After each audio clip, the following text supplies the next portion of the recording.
to the limit in matches before.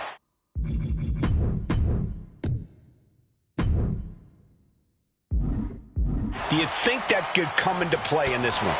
It's possible, Cole. And if it happens, Cody's proven he has a high pain tolerance that actually translates into something of an adrenaline rush for him.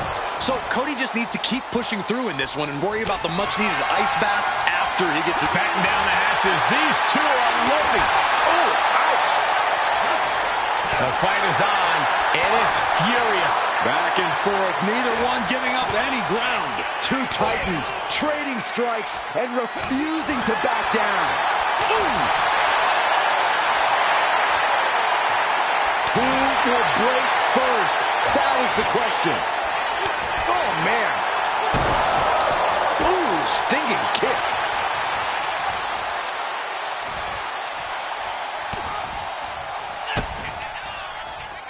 Here you go. Pedigree! Cody showing just how undeniable he is with that. The champ goes for the cover.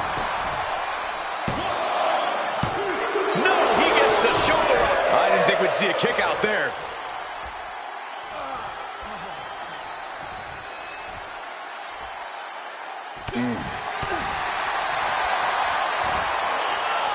Devastating brainbuster.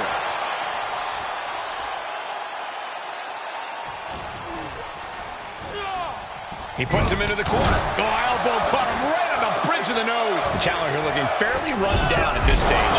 Yeah, but this kind of damage is to be expected this deep in a match.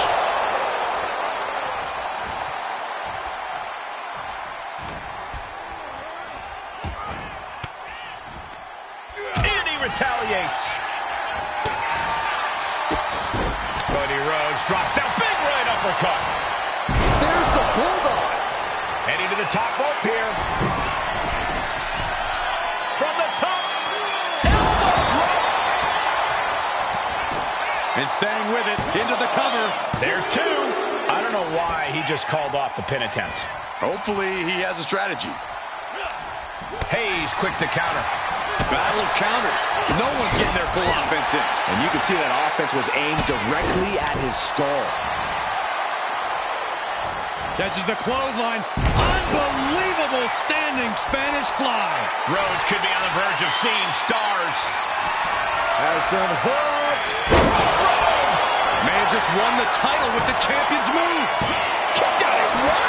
Even the ref can't believe it. Tried a page from the challenger's playbook, but it did not produce the desired result for the champ. I thought it was over. The WWE Universe thought it was over. But you got to do a little more to finally... Here's the twist. Spinning cross body. Great rotation. What a display of fearlessness we just witnessed. That's the kind of attitude you need to take yourself to the next level. And he tosses him back in now. He looks defenseless as he struggles to get his bearings. Cody Rhodes with a... And avoids taking any damage. Launching himself from the ropes.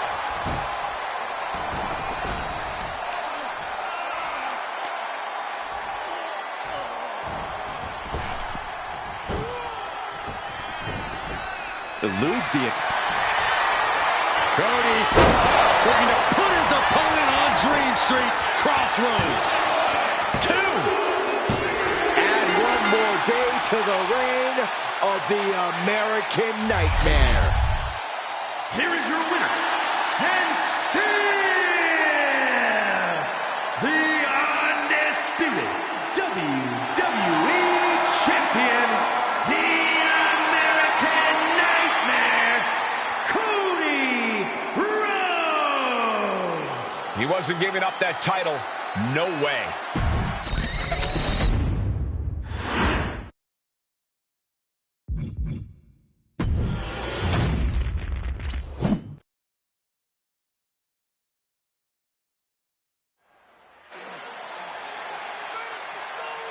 Solo Sikoa lifting Cody Rhodes up.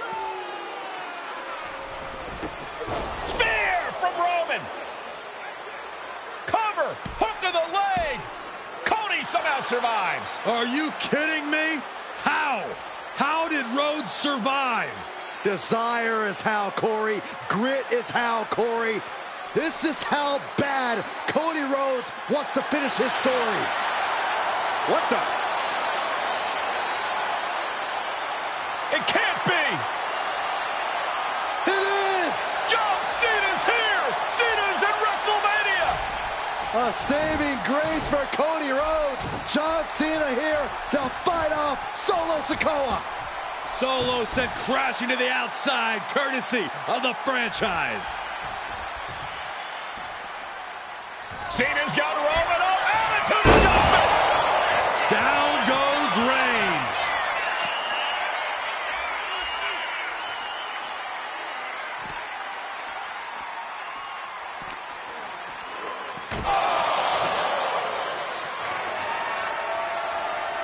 And now John Cena with Solo Sikoa and through the announce table!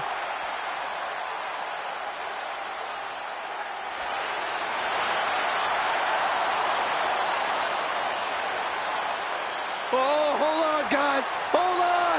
You gotta be kidding me! The final boss is at WrestleMania. What a moment this is. Brings back memories from WrestleMania over a decade ago.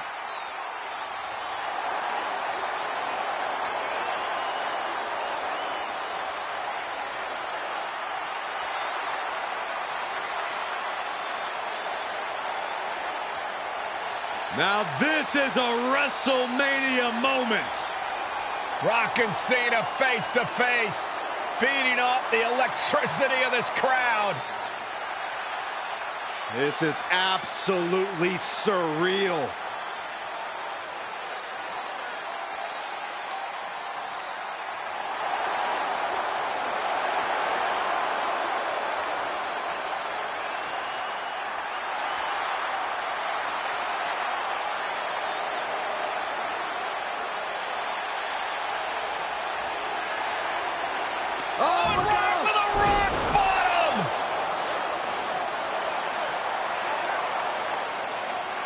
The final boss strikes, and Cena is down.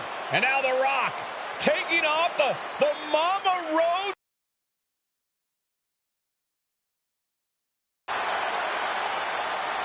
What? Oh. No way.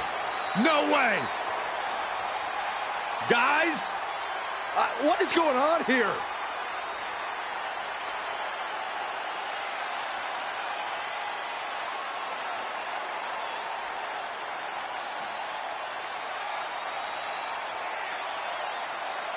We know that music all too well, but it's Seth Rollins, and a Superman punch by Reigns intercepts Rollins, who's out here in the old Shield gear.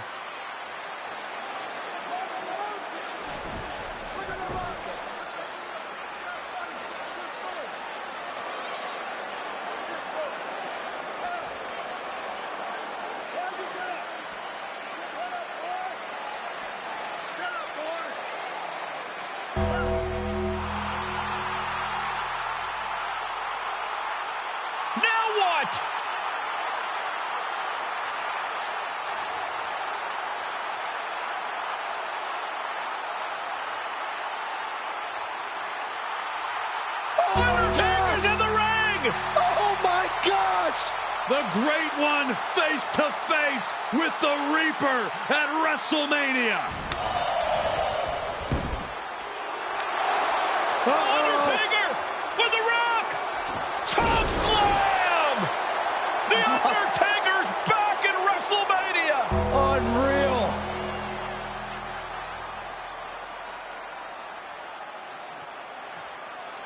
And now Roman Reigns and Cody Rhodes struggling to grab a hold of the steel chair in the ring.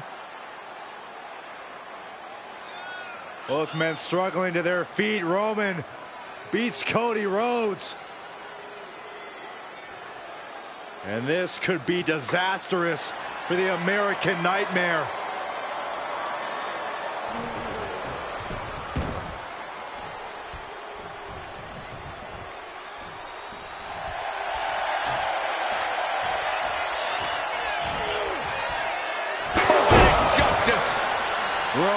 has never forgotten and has never forgiven.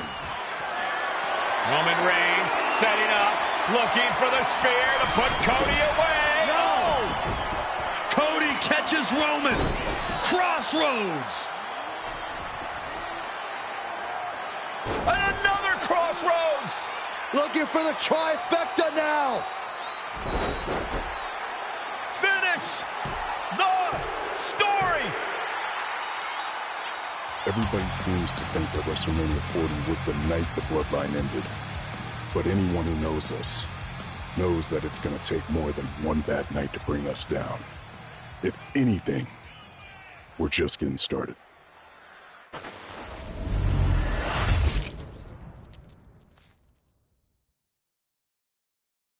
Ladies and gentlemen, my name is Paul Heyman, and I serve as special counsel and the wise man to your tribal chief, Roman Reigns, the undisputed, uncontroverted, unquestioned leader of the Bloodline, the most dominant group in recent memory and in the entire history of WWE. The Bloodline has all the damn gold. For nearly 40 years, I have worked for, alongside, and even employed the absolute greatest superstars to ever do it. Just how dangerous do you want to live?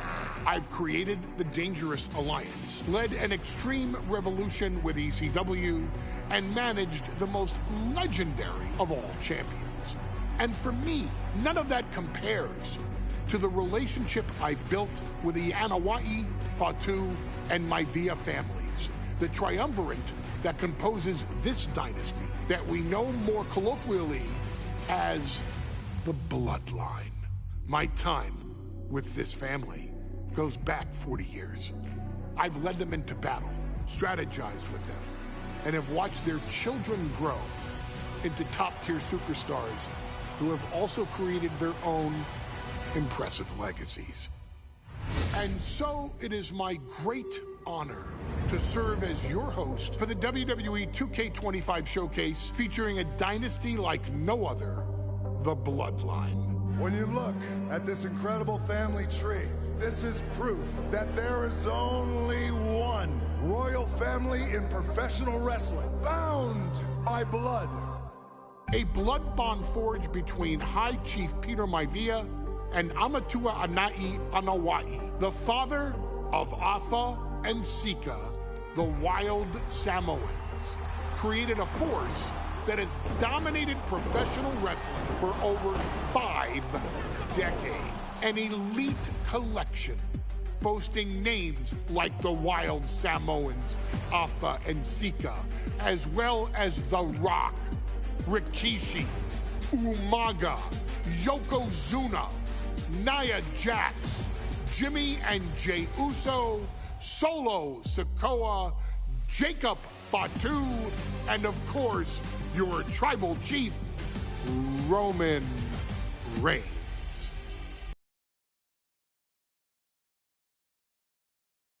Packed stadiums, broken box office records, years and decades of dedication to the craft, perfecting their art with each passing generation, ultimately leading us to right here, right now, with the Bloodline having dominated WWE for the last half decade. As your humble wise man, it is my duty to take you through some of the most ferocious battles featuring the greatest warriors in the family. Not everything goes according to plan, and this year we're going to give you a chance to right the historical wrongs and change history to bring more glory to the Bloodline. It's our showcase, after all. Honestly, their only real competition is themselves. Acknowledge me! All of this fighting amongst each other, this constant power struggle, I won't let all of that ruin this moment. Because it's not just about Solo Sikoa or Roman Reigns. It's not just about the Usos. It's about every single member of their family that came before them, who built the lineage and who made them into the superstars that they've become today. It's been said elsewhere that wrestling has more than one royal family. That's undeniably true. Also undeniably true is that for all of those other families, there's only one bloodline dynasty.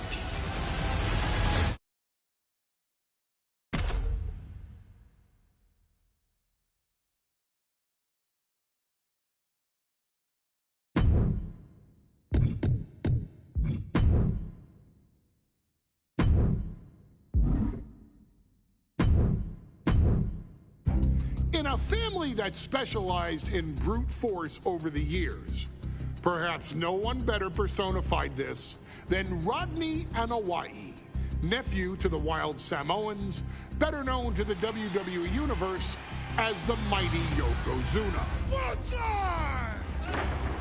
The family's first world heavyweight champion, Yokozuna arrived to WWE in the fall of 1992. An imposing behemoth, to say the least, Yokozuna would make an immediate statement, winning the 1993 Royal Rumble just a few months after his debut. This victory would grant him a WWE Championship match at WrestleMania 9, where he took on Bret the Hitman Hart. This meteoric rise to the top was only a hint of the dominance Yokozuna would have on WWE for the next year. 2 WWE championships, a WWE Tag Team Championship, victory over the era's titans like Bret Hart, Undertaker, Lex Luger, and Hulk Hogan. Yokozuna is my middle name. I'm named after my uncle. I carry it with like so much pride and weight on my shoulders just because of like what he's done for this business and like who he is as a person too. It's a cool middle name to have, man. I represent it with the pride, man, that I have. Hopefully, man, I'm making him proud by doing it. The manner in which Yokozuna melded incredible size with unspeakable agility shocked the WWE Universe, who to that point were used to their monsters hitting hard but moving slow. Yokozuna broke the mold, punishing opponents with super kicks, uranagis, leg drops, and of course, his devastating Banzai drop. A maneuver so effective that once it had connected, nobody kicked out of it. Nobody. Rodney was a very unique talent. I think the way he was able to handle all the pressure, it was kind of parallel to how he was in the ring. For someone to be so big and to be so nimble, you just don't see that very often.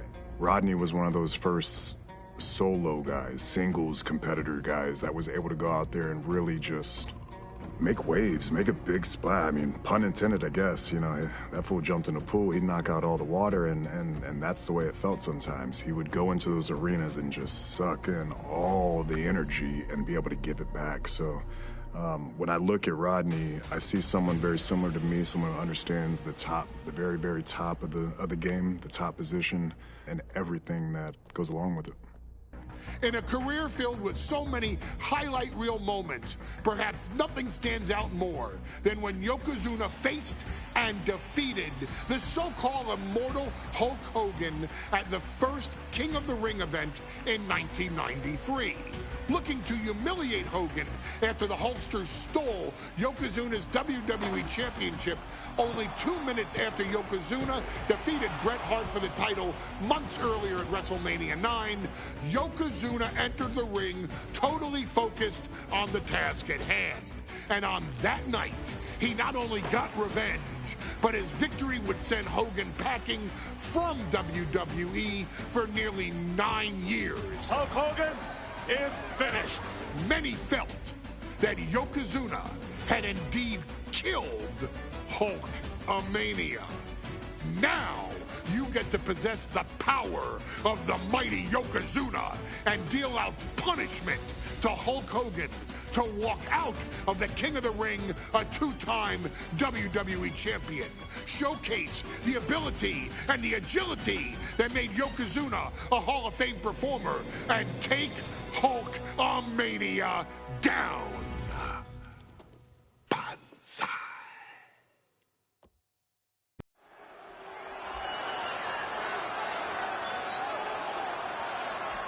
Ladies and gentlemen, this is an event of international magnitude. Photographers from around the world as they are documenting Yokozuna's every move. Coming down the aisle with Mr. Fuji is the challenger from Polynesia Islands, weighing 550 pounds, Yokozuna! One thing, Corey.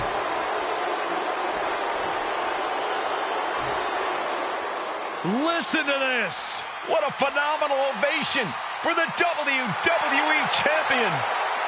His opponent, coming down the aisle with his manager, the Mouth of the South, Jimmy Hart, from Venice Beach, California, weighing in 302 pounds, the WWE Champion, Hulk Hogan. You can feel this facility. The past doesn't matter. Here's where it counts. Here is where it's settled. The prize is on the line.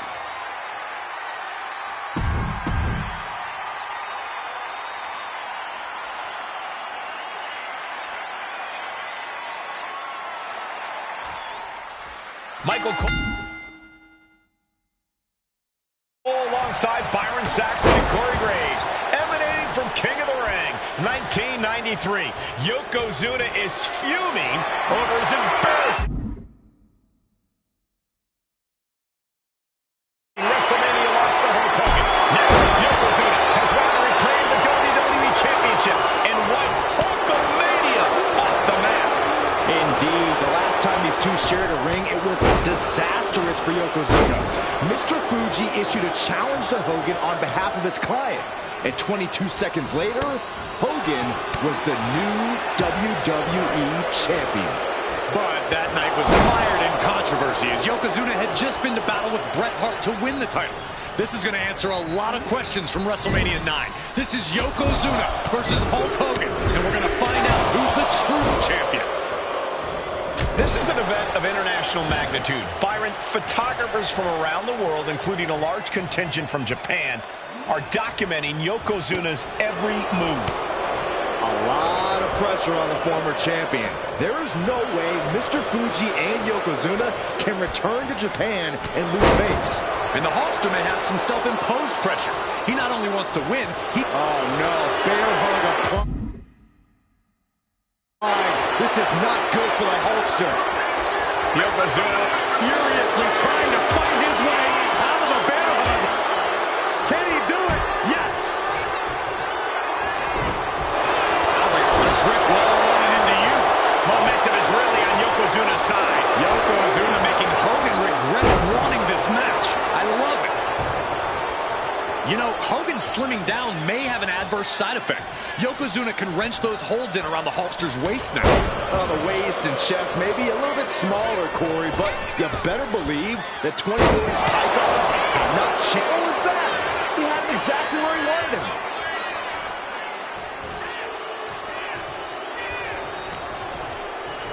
Hogan winning that exchange. These two showing how well they know each other. Yoko now, belly-to-belly slam. That's got to be the end of Hulkamania. Jimmy Hart trying to rally. And a kick out by Hogan with authority. Hulk Hogan's not done yet. Hulk Hogan is coming alive. Yokozuna back to his feet. Big chop to Hogan. And Hogan's starting to hulk up here. How many times have we seen this over the years? These massive strikes from Yokozuna having absolutely no effect on Hogan. Hogan fired up. Hogan's ready to go. Hogan feeding off the energy of all the Hulkamaniacs. And here comes Hulk. And Yokozuna being backed up to the ropes. Big boot. I can't believe Yokozuna's still standing. Hogan continuing to pour on the offense. A second big boot but Yoko still on his feet. Don't let up, Hulkster. Keep swinging, keep firing away. He's down. Drop the leg, Hogan. Drop the leg. Hogan, leg drop. Here's the cover on Yoko, who kicked out of the leg drop. What? Get Mr. Fuji out of there. Hogan feeding off the energy. Whoa, wait a minute. What is that photographer doing on the apron? There's a match going on. What the heck? What was that? What in the world just happened here?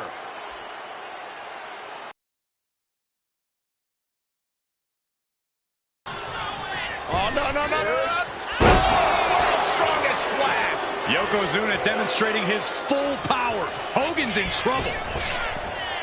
Oh, flattening the opposition. This is why so many live in fear of Yokozuna. This is how he's dominated so many. Knees up just in time.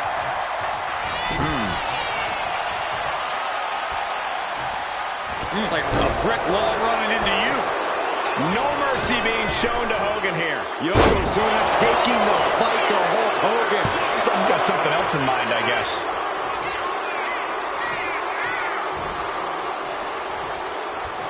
Ooh, right to the throat. And gentlemen, Yokozuna may be but one move away from ending Hulkamania. The camera lights are flashing. Yokozuna is so close to regaining the title. A big leg drop by Yoko.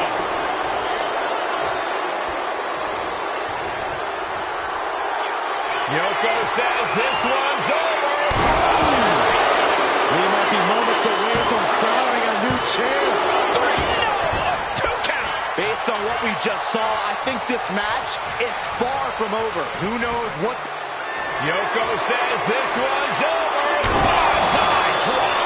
The challenger might have what it takes to win this. Yoko says this one's over. Pancakes. Can the champ recover from that? There's 2. And Yokozuna is once again champion. I can't believe it. The winner of this bout and new WWE Champion, Yokozuna. We have the official word. Yokozuna is indeed the new WWE Champion. We may have just witnessed the end of Hulkamania, gentlemen. There's no may about it, Cole. Yokozuna just conquered Hogan, and every newspaper in Japan is going to be filled with pictures of our new...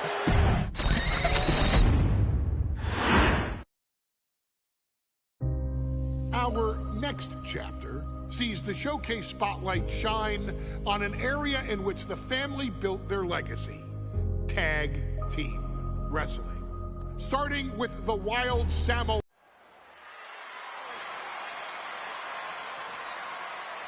One of the toughest teams in WWE history. Nearly 600 pounds of pure savagery. Is a tag team match set for one fall. On the way to the ring, accompanied by Alpha at a combined weight of 565 pounds, Samu and Fatu, the Head Shrinker.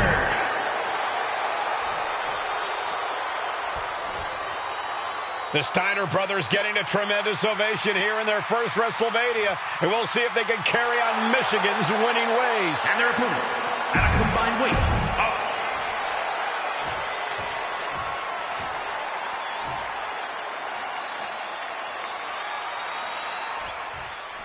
WrestleMania 9 rolling on with a potential show-stealing match, guys. 2 very hungry tag teams facing off. Indeed, Michael, the Head Shrinkers and Steiner brothers are both new to the tag division in WWE, but both teams are off to an amazing start so far. You have to imagine whichever team wins this high-profile fight becomes an instant top contender for the tag team championship. Looking to finish this one early. 1 count, and he gets his shoulder up. Tried for it early. Looks like he knew what was coming up. WrestleMania 9 shaping up to be a big night night in the tag division, guys.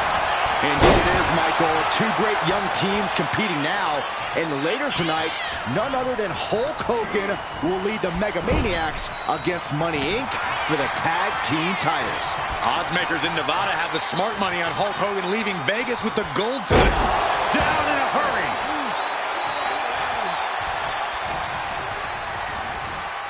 As was set up in the corner of the ring. Uncorked a big punch. There may be an abundance of togas in the arena today, but you're not going to see a lot of Greco-Roman wrestling out of the head shrinkers. They're just looking to hurt the Steiners. And that actually may help Samu and Fatu here.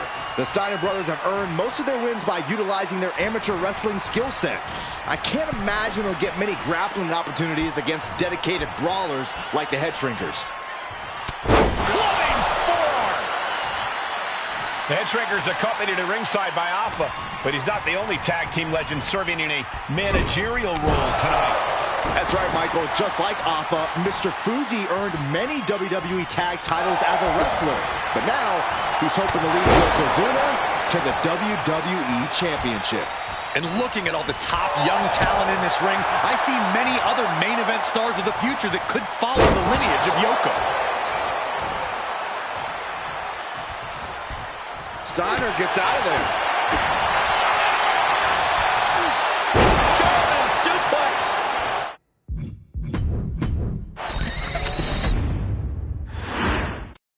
Big fight feel in Las Vegas as Gladiators face off here at WrestleMania 9. And we are watching four men who would have been right at home inside of a Roman Coliseum. The head shrinkers and the Steiners are ready for a true battle. Both teams are relatively new to WWE, but we've seen that each duo is not afraid to get physical. Each side is looking for their first WrestleMania win, and they will do anything to earn it. WrestleMania 9 shaping up to be a big night in the tag division, guys. Indeed it is, Michael. Two great young teams competing now. And later tonight, none other than Hulk Hogan will lead the Mega Maniacs against Money Inc. for the tag team titles. Oddsmakers in Nevada have the smart money on Hulk Hogan leaving Vegas with the gold tonight. I've seen Samu and Fatu headbutt each other during matches. If they do that to their own flesh and blood, who knows what they'll do to the Steiners? It's just a byproduct of the brutal take-no-prisoners offense of the head shrinkers, Byron. These guys will bite, scratch, and claw their way to a win. Rulebook be damned. And with Rick and Scott coming from an amateur collegiate background, they might be a bit more hesitant to bend the rules. Hopefully the Steiners can adapt, and fast. Samu and Fatu, already some success in the tag division tonight, could really be their coming out party. Well, they certainly have a tradition to uphold, Cole. The man in their corner, Alpha, has held the WWE tag titles on 3 occasions, and he's primed to bring the head shrinkers to the top as well.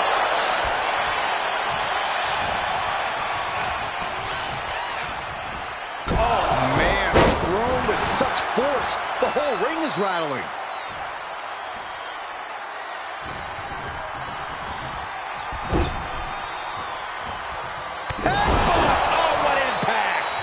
Looking unable to get a leg up in this match. The head shrinkers smartly keeping themselves out of the grasp of Rick and Scott Steiner. There is a method to the madness of the head shrinkers. The head shrinkers and Steiners are two of the brightest young teams in WWE, but they both come to this match with a few years of experience in WCW. The Steiner brothers earned many tag accolades in WCW, but Rick and Scott have their share of singles titles too. Meanwhile, Samu and Fatu were never quite able to break through before WWE. Double leg takedown. Gonna stack that up here. Shoulder pin. Holding oververses it. Shoulders down. Hold on. Trying to steal one here. Surprised to not even get a 2 count at this point. Look at that counter from Samu. Hard into the corner. Man, did you see the whiplash off the turnbuckles? Arm wringer, and met with a right hand. As we find ourselves surrounded by all this pageantry, do you think either of these teams is feeling the pressure of their first WrestleMania?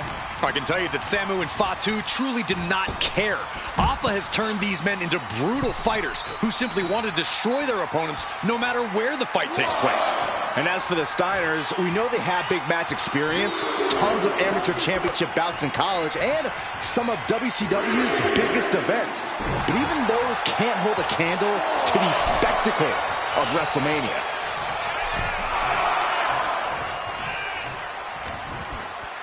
And there goes Steiner, sent outside the ring. Fatu like a one-man wrecking machine right now, cleaning house. Oh, look at this, the power by Scott Steiner. But the tag was made and Scott not aware. Big kick. Scott Steiner did not see the blind tag made by Samu. Oh, this is not looking good for Steiner. And this is what the head shrinkers do. Top-tier tag team wrestling. Steiner didn't see the tag, decided to hot dog around, and got a foot in the face for it. Before this match began, you heard the Steiner speak backstage. Scott saying, quote, "Me and my brother are going to go out with a game plan and do what we do best, and that's wrestling." That's all well and good for the Steiner brothers, but Alpha has gone on record saying that his men are looking to tear Rick and Scott's heads off. Somebody setting himself up top. Taking flight. Oh, man, he landed rough there. The adrenaline is pumping, and the WWE Universe is on his side. Scott gets waylaid.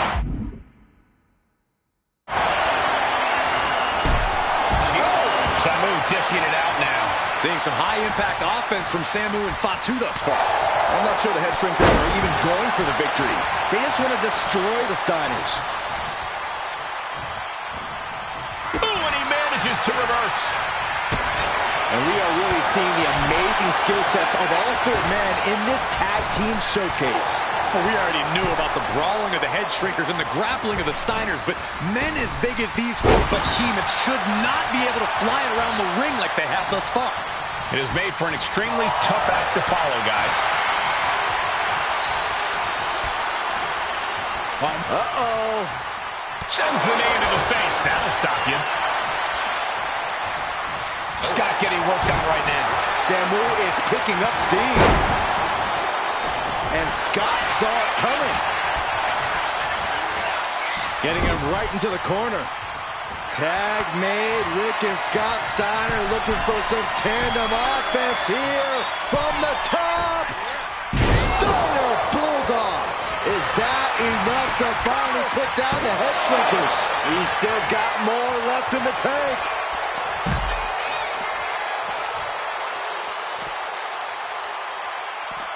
And guys, what a war we're witnessing between the Steiners and the head shrinkers. This is the trickiest bet in all of Vegas, Cole. Both teams so evenly matched, I wouldn't know who to bet. So much damage has already been done. He has been battered and beaten, and there's only so much more he can take. Roundhouse kick! That was nasty. Blast off! Bullseye!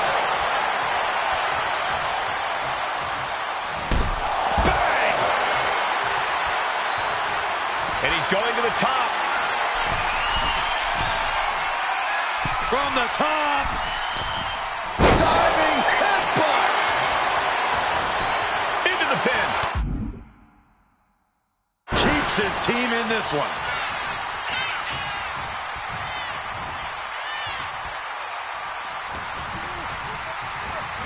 Leaning on the turnbuckle here.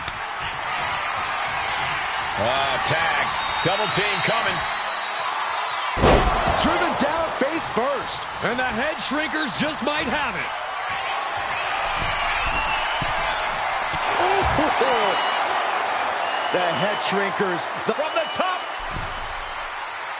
Elbow drop. Good Lord. Clothesline. Boom. Running FTO plants him. Nicely done.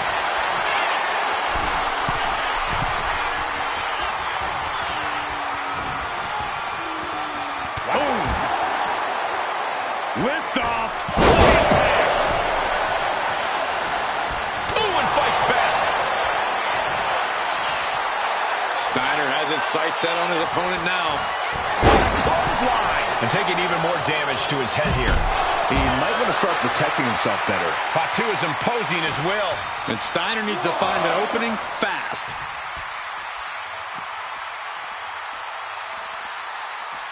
Oh, jeez. Nasty kick to the face. And a big boot. Oh, man. Fatu combats out of that. Fatu clearly wants a fight here. Boom! He's getting fired up now, really feeding off this crowd. Guys, this might actually end in a countout. Just in time to beat the count. Flying. Big splash. That's it. No way the Steiners come back now. 2. And the head shrinkers get the win.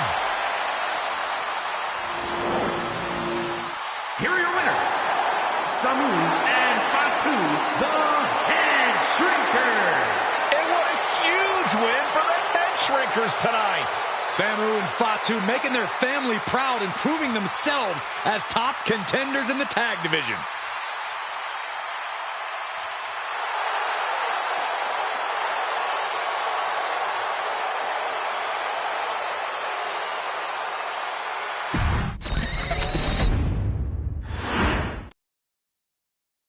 Hey, let's put this in the simplest of all terms.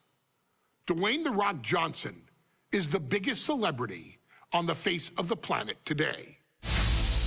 Now, whether he's a blue chipper, the people's champ,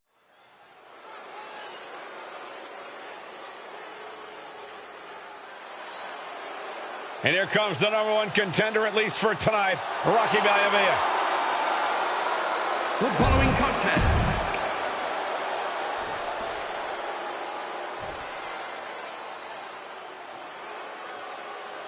on his way to defend the Intercontinental Championship, Hunter Hearst Helmsley. his opponent from Looking at the champion, I guarantee there is no doubt in their mind as to who is leaving this match with the title around their waist.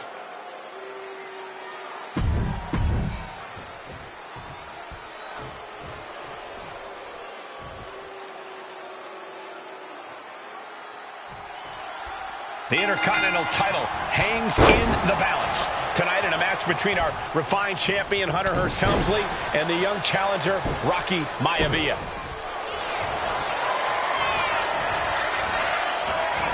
Cobra clutch cinched in. The Cobra clutch is in. After In trouble here? a couple of elbows to the jaw, and that'll break things up. Thursday Raw, Thursday, getting kicked off with a title match for the Intercontinental Championship. #1 contender, Rocky.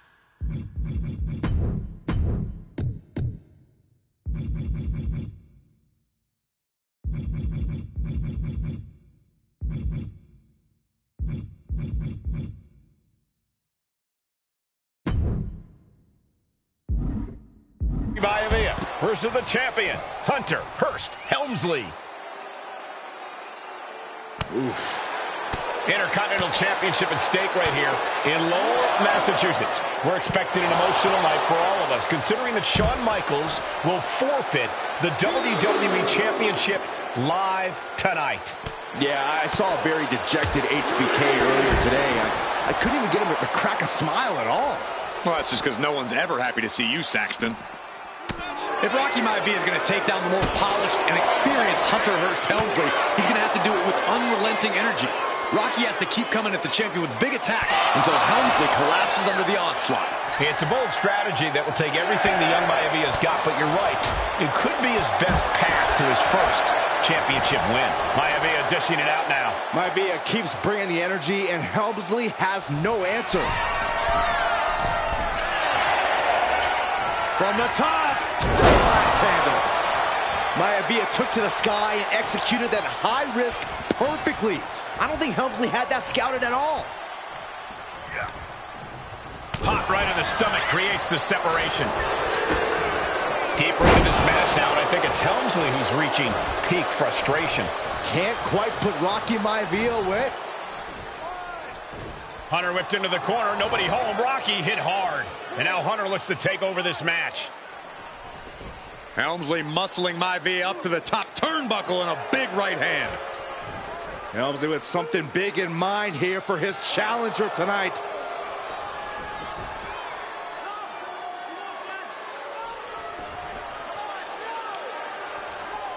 Well, this is just blatant disrespect from the arrogant champion.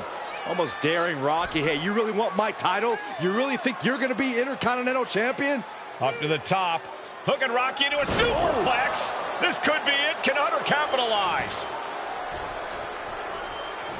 This could be it. Hook of the leg and a cover. And Rocky stays in it, getting his shoulder up.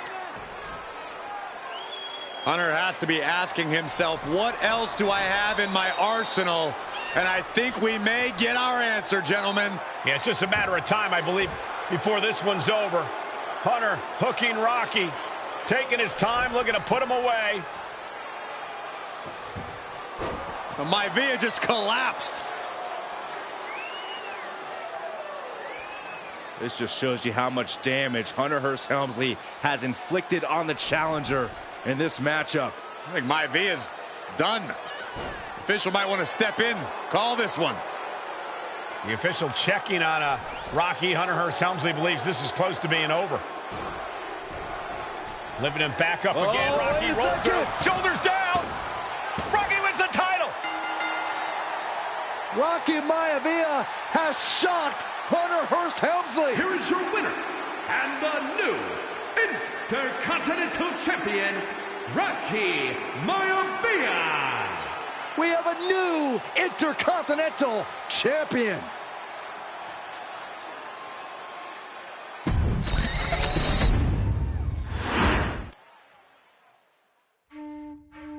In a family of elite combat athletes and top-tier performers, the final boss has always stood out, even when he was just a blue chipper. But there wouldn't be a final boss. There wouldn't even be a bloodline if it wasn't for The Rock's grandfather, the High Chief Peter Maivia. You can think of him as the first boss. Predecessor to the tribal chief. He is one of, if not the foundation for our family. The Anoa'i Fatu Maivia wrestling dynasty. I don't think there's anybody more responsible for what's going on now than the High Chief himself. Peter Maivia isn't simply one of the two principals behind the sacred blood bond. He's also an incredibly decorated professional wrestler who traveled the world and won titles everywhere he went.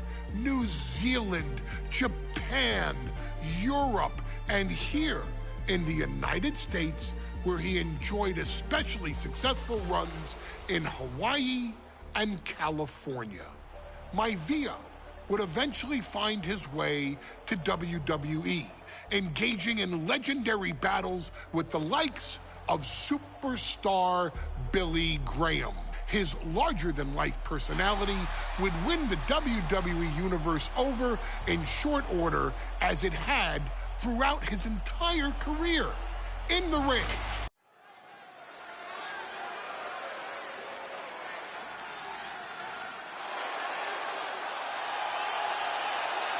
Uh-oh, somebody called the local zoo. The following contest is scheduled for one fall and is a steel cage match.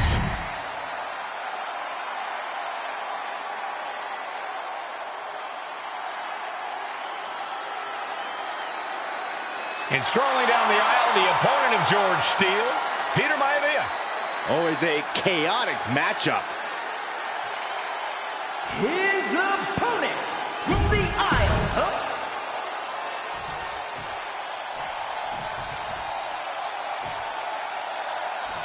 Steel cage match underway. Peter Maivia versus George the Animal Steele. Most of the matches between Peter Maivia and George Steele have ended inconclusively, but this time we'll have a winner. These are two very different men, Cole. The High Chief is a man of great pride and respect for the ring. Steele is Well, he's an animal. I can't think of two opponents with more opposing styles. You said it, Corey. Let's just hope this one gets taken care of in the ring tonight. Some folks call Peter Maivia the Flying Hawaiian, and the reasons are obvious for that moniker. But, guys, how has he earned the other nickname of the High Chief? Well, Cole, Peter Maivia is very close to the Anoa'i family. In fact, Peter's considered a blood brother to the patriarch of that clan. When you add on the fact that Maivia was born and raised in... Diving leg drop. Maivia overwhelming his opponent here. Yeah, Maivia has really figured the animal out here. Two very opposing styles in every sense of the word, Corey. High Chief Maivia is a much more physically gifted and talented athlete in the ring than Steel. What's it going to take for the animal to get the upper hand here? Well, he's got to be even more chaotic than ever inside this cage. Nothing about Steel makes sense to someone as traditional as Maivia. There's never any telling what the animal's going to do in a match, and he needs to keep it that way. The High Chief Peter Maivia really making a name for himself at WWE, but he's had plenty of experience on the way up. Plenty of championships on the West Coast, but he's made... There it is. He could end it here. He gets an emphatic kick out. Don't know how he can't get more than a 1 count at this point. Maneuvers out of the way. No, nothing fancy here. Instant victory. A kick out before the referee can get to one. Keeping a loss at bay for now. And he's calling for it. Let him out of here. Oh, bulldog. One-handed.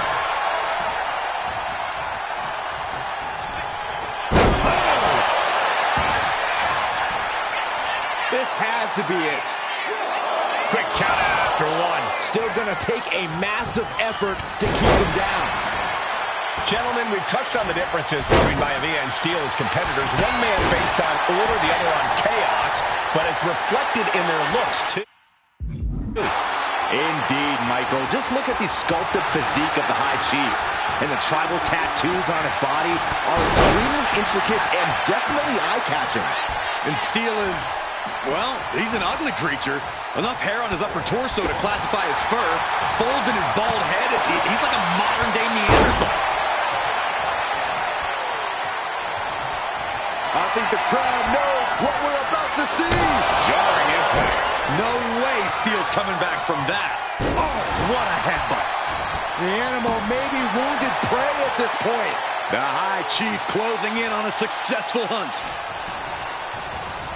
Grabbing a hold of their opponent face first into the cage. Peter Maivia very tough, but he also has movie star good looks. Quite the combo. And it served him well, Michael. In fact, the High Chief has major acting and stunt. These two are clearly fired up, going blow for blow. Oof. Just teeing off with that fight forever vibe. So much pride, so much resiliency on display. You can feel the contact, and so does the WWE Universe. Each exchange just sapping the energy from these two. Ooh. And now these two just pummeling the hell out of each other.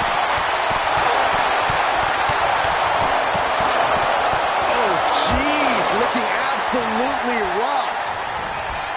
Ooh, man. Maivia just dominated the animal with that one.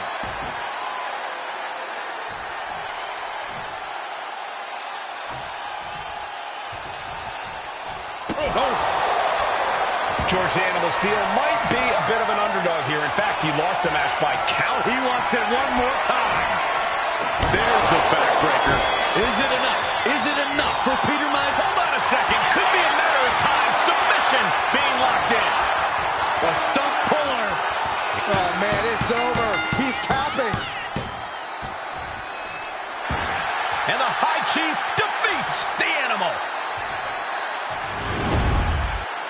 Here is your winner, High Chief Peter Maivia.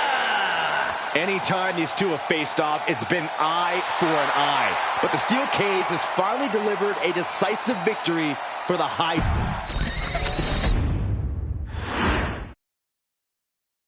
she's not like most girls. She's also not like most WWE superstars. Nia Jax, the reigning queen of the ring, is a reckoning, a force of nature that blitzes right through her competition. A cousin of The Rock, Nia Jax arrived in NXT.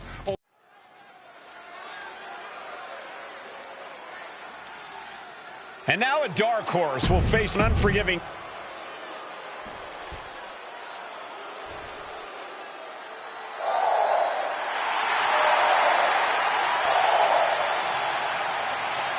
Lyra Valkyria fancies herself a Morgan, which is an Irish goddess of wool.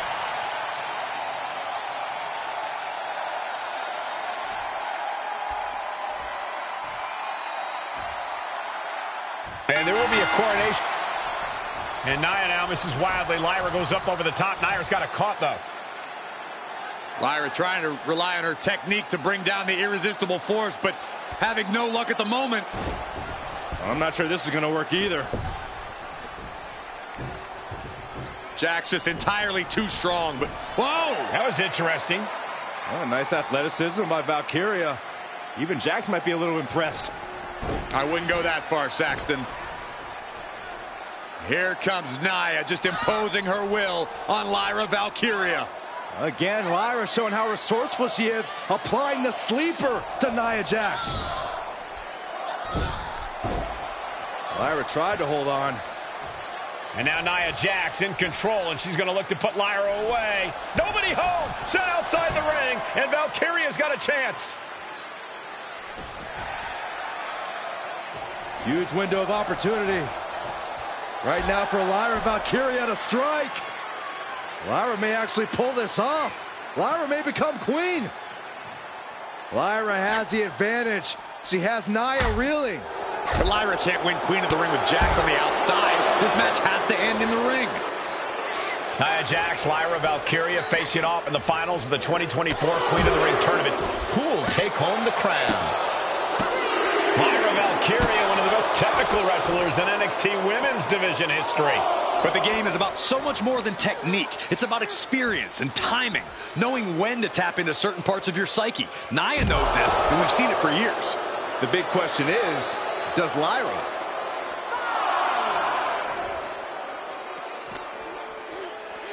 And now she delivers her back into the ring.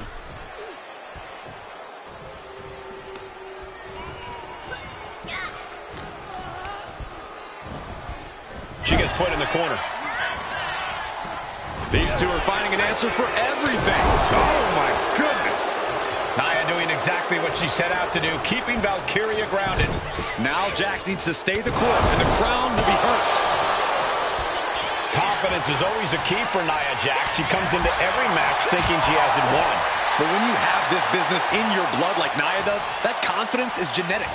But ever since the Irresistible Force returned to WWE 8 months ago, her confidence has been on another level. And she's gaining even more confidence as this match progresses. Jax may just be unstoppable now. Well, if you're Lyra Valkyria, what do you do to pull off a massive upset tonight? Well, Lyra's a technical wizard, Cole. In fact, from a technique perspective, she may actually have Nia Jax outgunned. And beyond relying on her technique, if I'm Lyra, I'm going to try to frustrate Nia. I don't know how possible that is, but if you frustrate Nia, she may make a crucial mistake. Stuck in the tree of woe and just having their face stomped. Many in the WWE Universe getting their first look at Lyra Valkyria. She's only had 3 main roster matches so far, and they were all in this tournament. Big wins over Dakota Kai, Zoe Stark, and Io Sky over the last 3 weeks. That's an extremely impressive start for Lyra. Wow, undefeated for 3 weeks? When Nia Jax joined the main roster, she didn't lose a match for over 7 months, and Jax has stayed that dominant for years. Wait for it. Boom! Alabama slam. That is the kind of move that leaves our jaws on the floor. Unbelievable. Oh, my Lord! There's so many moves at Nia's disposal that she can end this match. Valkyria crushed in the corner by Jax. Squashing Lyra in the corner in the beginning. of the end may be near. And Nia now, with Lyra on her back, going to climb up to the second rope. This is a scary situation for Lyra. Oh, look at this. Maybe not. No way. There's no way. Oh, my. Oh, no. Good night. Annihilator. Here is your winner and the new Queen of the Ring, Nia Jax.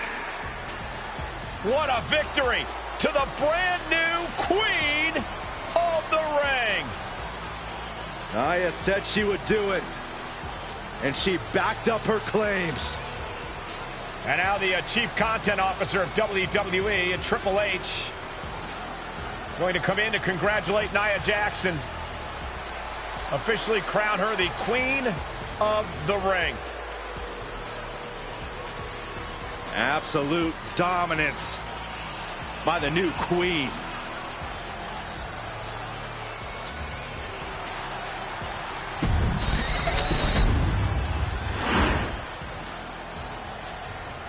I'm sure you will agree with your wise man. Many WWE superstars say they will do whatever it takes in order to achieve success.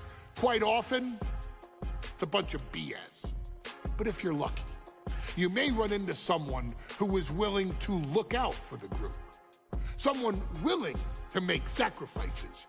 And for this family, there was no one better than Rikishi. After the Head Shrinkers run in WWE came to an end, Rikishi, then known as Fatu, would go on a journey of self-discovery. This journey would lead to him.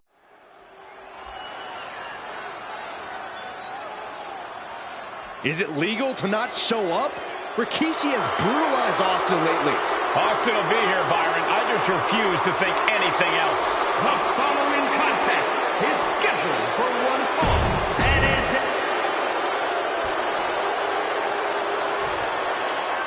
Is he here?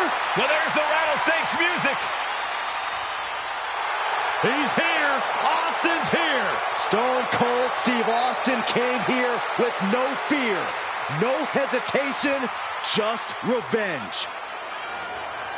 His opponent from Victoria, Texas, weighing in at 252 pounds, Stone Cold Steve Austin!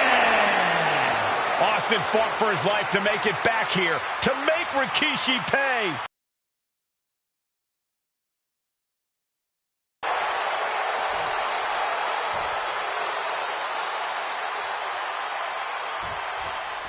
We now know the sick, demented side of Rikishi. Rikishi almost cost Austin his life. Instead, he's here tonight to finish the job. Listen, Rikishi has seen members of his family be skipped over while other superstars skyrocketed to unimaginable heights. Rikishi feels it's The Rock's time, not Austin's. It's been a month of stunning revelations, all leading to the in-ring return of Stone Cold. And well-timed maneuver there. And though The Rock wants nothing to do with this altercation, we have to mention the sadness Rikishi has brought to him. Rock might be innocent in this whole ordeal, but I feel that somewhere inside his soul, The Rock is happy with what Rikishi's done. The Rock is proud to have Rikishi and his family.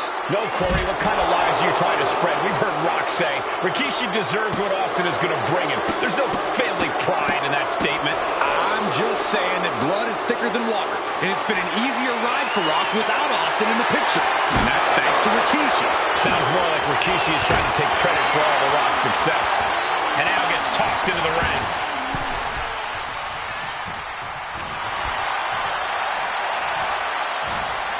Devastating landing. Chokeslam.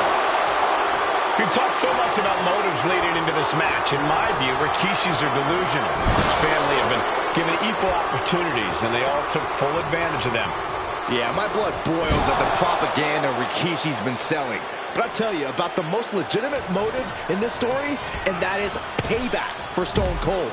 Austin nearly had his life taken From the top! Oh my! Apron senton. Someone get the spatula. We have a human being to scrape up. We talk a lot about Austin being prepared for a fight. Talk about the rattlesnake preparing to make Rikishi a dead man. Well, right now it's Rikishi doing the brawling. Rikishi's disdain for Austin looks greater than even we anticipated.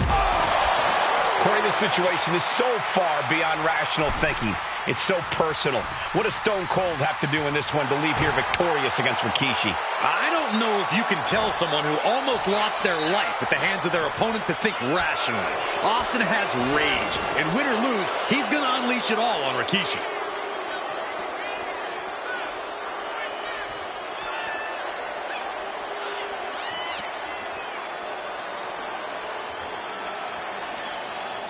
Oof.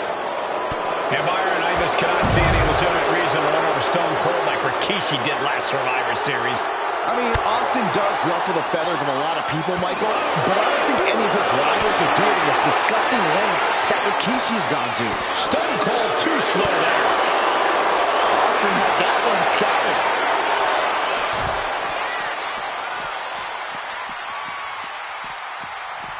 He quickly slides into the ring. Going outside. What's he got planned here?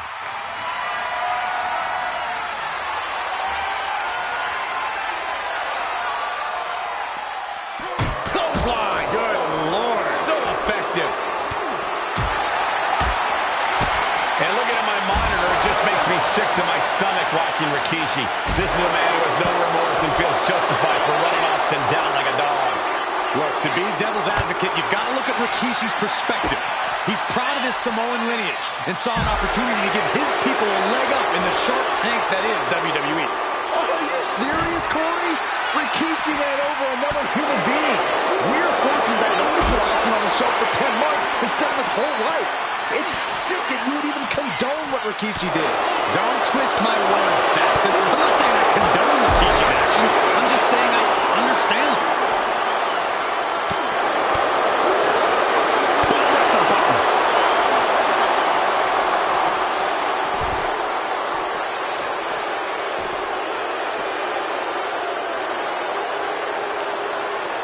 Oh, he timed that counter well.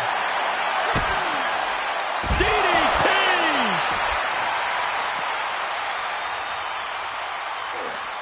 Stops that offense from connecting. And Rikishi with a counter. A string of counters. Fights back against Stone Cold.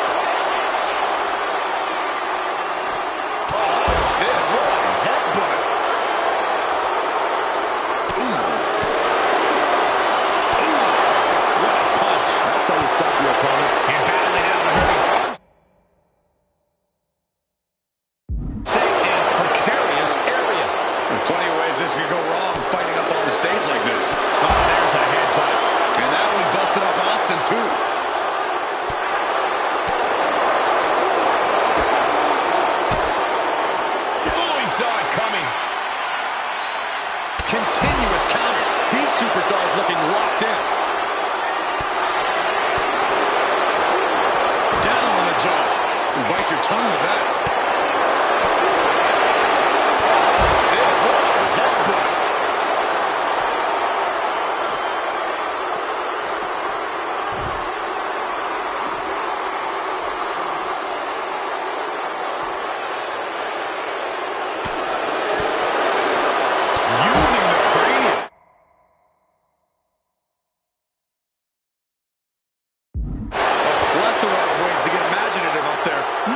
Sanctioned by the WWE. Rikishi hoisting up his opponent. Rikishi! Driver! Is that enough to take out Austin? Denied via a wicked punch to the stomach. Chess match of counters and reversals happening here. Now Rikishi has the firm upper hand. No one holding Rikishi's family down now, taking out all those years of frustration on Austin here. Pure chaos up on the entrance ramp now. There's a very real risk of injury here.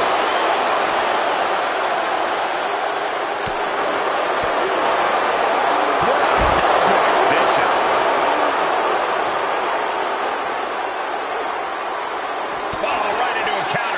opportunity now for Austin to capture some momentum. The Rattlesnake got played around with for too long. Now he wants to open a can.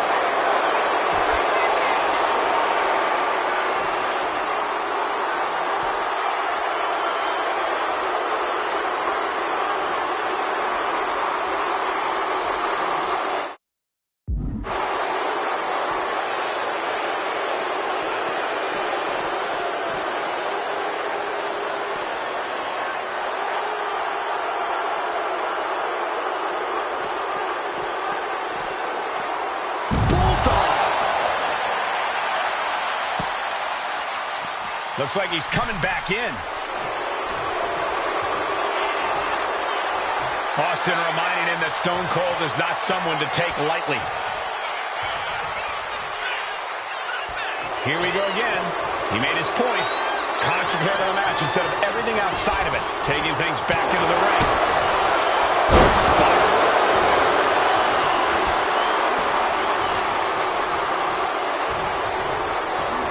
And there's Austin sent flying. Decides to leave the confines of the ring. Austin and Rikishi trading heavy artillery on the outside, and here comes the Rattlesnake. Stone Cold Steve Austin fired up and revenge on his mind. You got to think about how bad Austin has wanted this ever since Survivor Series last year. Been dying to get his hands on Rikishi. All of that venom, all the vitriol inside of Austin being unleashed on Rikishi right now. Remember, this is no holds barred. Anything goes. Austin has Rikishi down. The Rattlesnake is red hot. And do you hear this capacity crowd? They want more from Stone Cold. All but he wants to see Rikishi get beaten down like a pile of human filth. And we know how despicable Rikishi has been. But to throw vinegar on the Rattlesnake's nest, Rikishi goes and destroys Austin's truck with a sledgehammer. Oh, hell hath no fury like a man who has his car tampered with. It's just extra motivation for every fist Austin lands in this fight. Delivered into the barricade. Wow, right to the throat. Oof. And his head was once again the target. Time for him to defend against them. Clothesline! What impact! And his core remains the focus here. Every blow taking more of his breath away. Proof these superstars have done their homework. What a shot! Stopped in their tracks with a knee to the gut. The reversal by Rikishi. Scary mindset for the Rattlesnake. Austin has scattered pictures of Rikishi all over his home. Said that every time he looks at Rikishi, he's looking at a dead man. Yeah, Rikishi taking that as an empty threat, thinking that Austin isn't the man he claims to be. But trust me, when Stone Cold says he has you in his crosshairs, that's no empty threat. But a barrage of stops.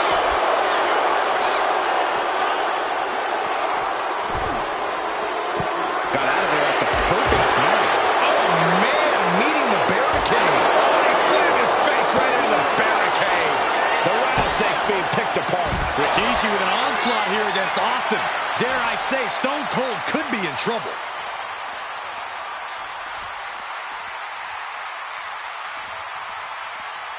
What's he hoping to find down there?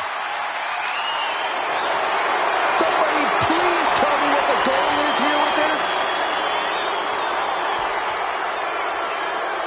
Oh, taking that hockey stick right to the head.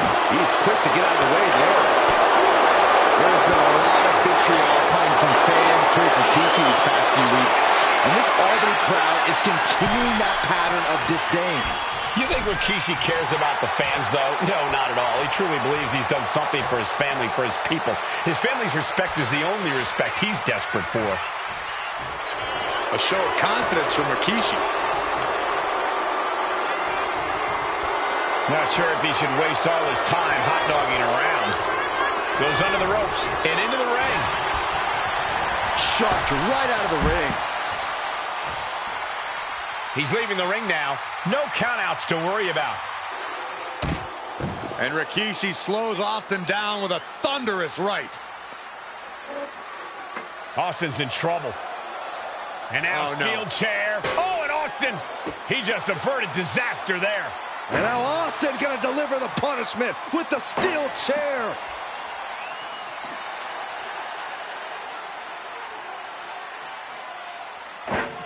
A relentless Texas rattlesnake beating the brakes off of Rikishi with a steel chair. And again, thunderous blows by Austin. Down goes Rikishi. Austin beating the hell out of him. I know Austin has good reason to be doing all this, but he could be taking it too far at this point. I don't think the rattlesnake is taking it far enough, Corey. Austin wants to put Rikishi's life in danger, just like Rikishi did to him. I don't care what they say, nothing good ever comes from getting the tables. He gets back into the ring.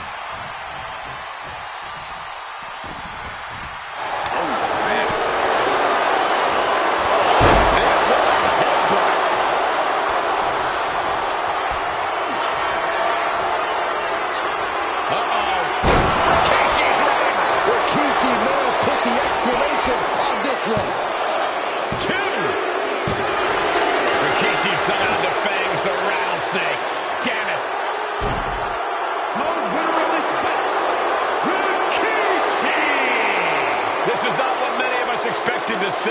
We wanted to see retribution, but Rikishi...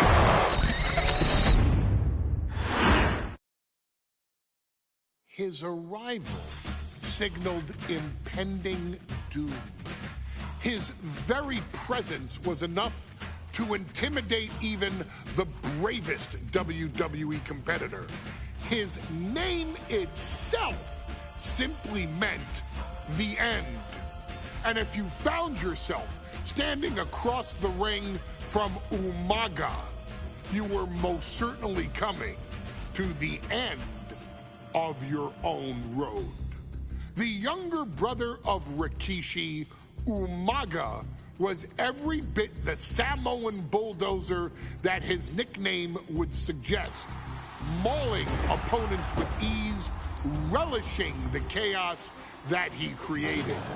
A menace to the entire roster, an unrepentant badass, Umaga tortured his prey with high-impact collisions before ultimately sealing their fate with his vaunted Samoan spike, a vicious move used today by Solo Sikoa.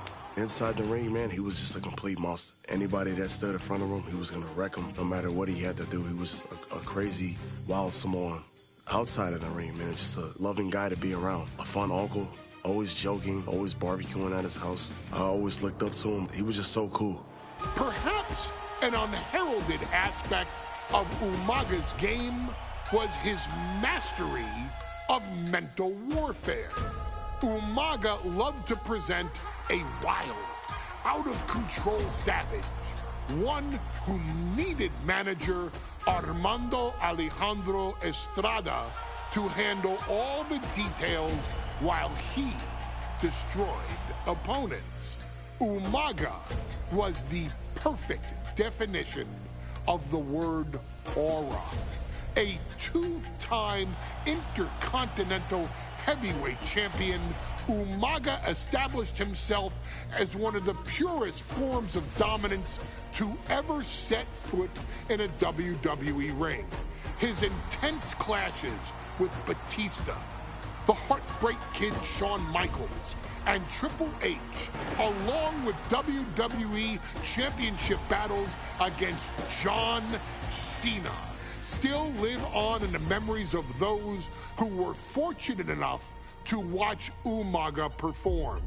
And Umaga will live in immortality through every member of this family. Whether it's with a huge Samoan drop, a running bulldozer into the corner, a Samoan spike, or even a war cry in the middle of battle, Umaga is forever. I wish he was here.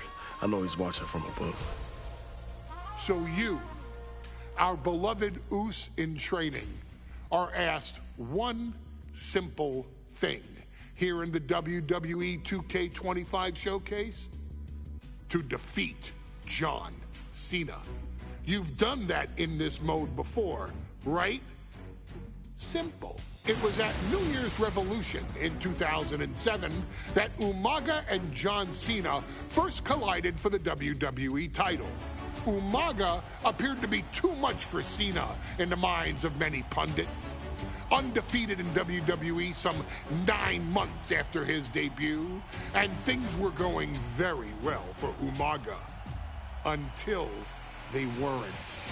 Umaga would see his undefeated streak end by, of all things, a damn roll-up after rushing directly into the outstretched shoes of John Cena. 1 second of luck allowed John Cena to escape the inevitable, and now it's on you to fix it. Head into that ring. Showcase Umaga's cruel brutality and get Umaga the WWE Heavyweight Championship victory that he should have gotten in the first place. I assure you, my dear friend,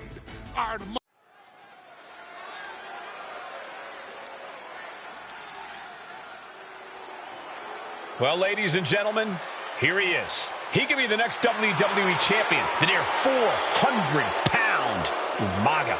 A man that since debuting right after WrestleMania 9 months ago has remained undefeated. And Umaga has been in the ring, Byron, with the best of WWE.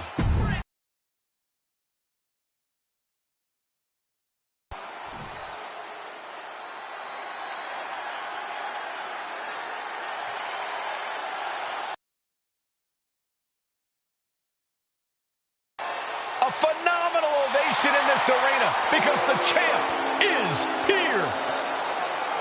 John Cena has a gigantic challenge awaiting him in the ring, but Cena doesn't have a reverse gear. Absolutely not. The champ only goes one way, and that's straight at you.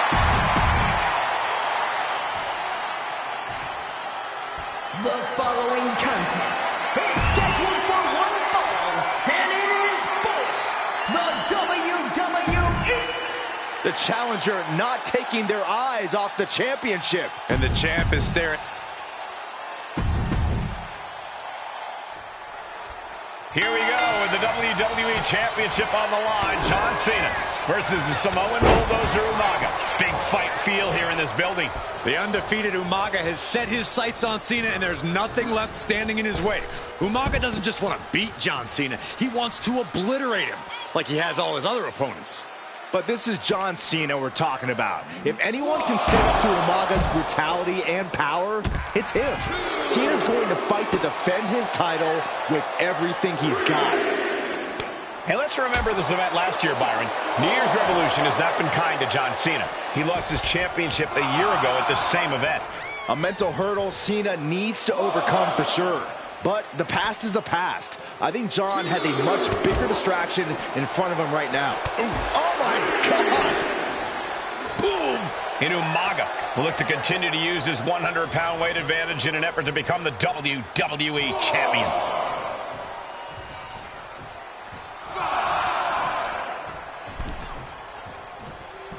Oh, clothesline.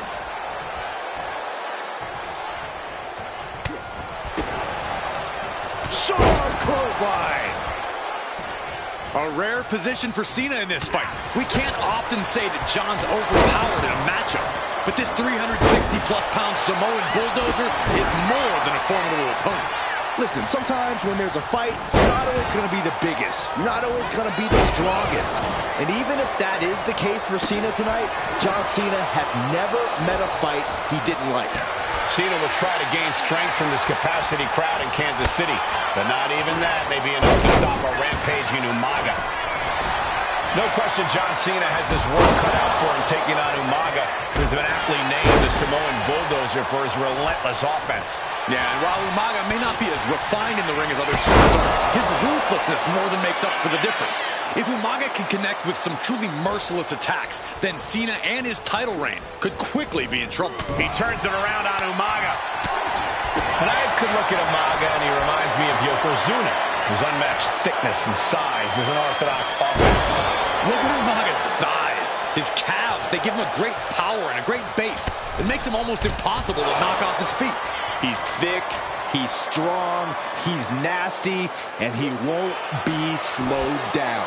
And Umaga is in control. Umaga is simply overpowering John Cena right now.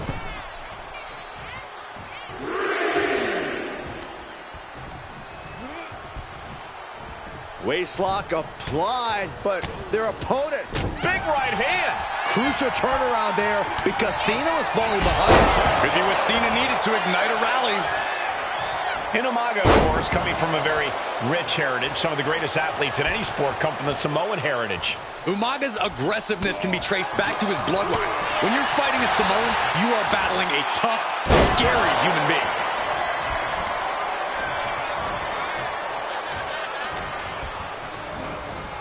Sent to the corner. With the counter. He's pushing back now. He is absolutely back in this fight. Oh, caught that foot by surprise.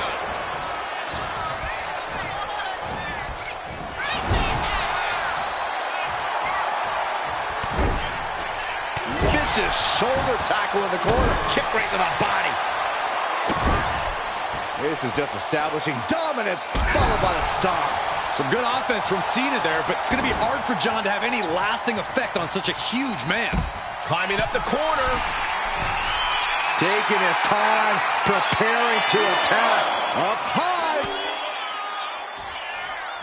Whoa, hold on. Things turn around quickly. No, please, don't come over here. Why, Saxton? We got the best seats in the house. And he gets delivered back into the ring.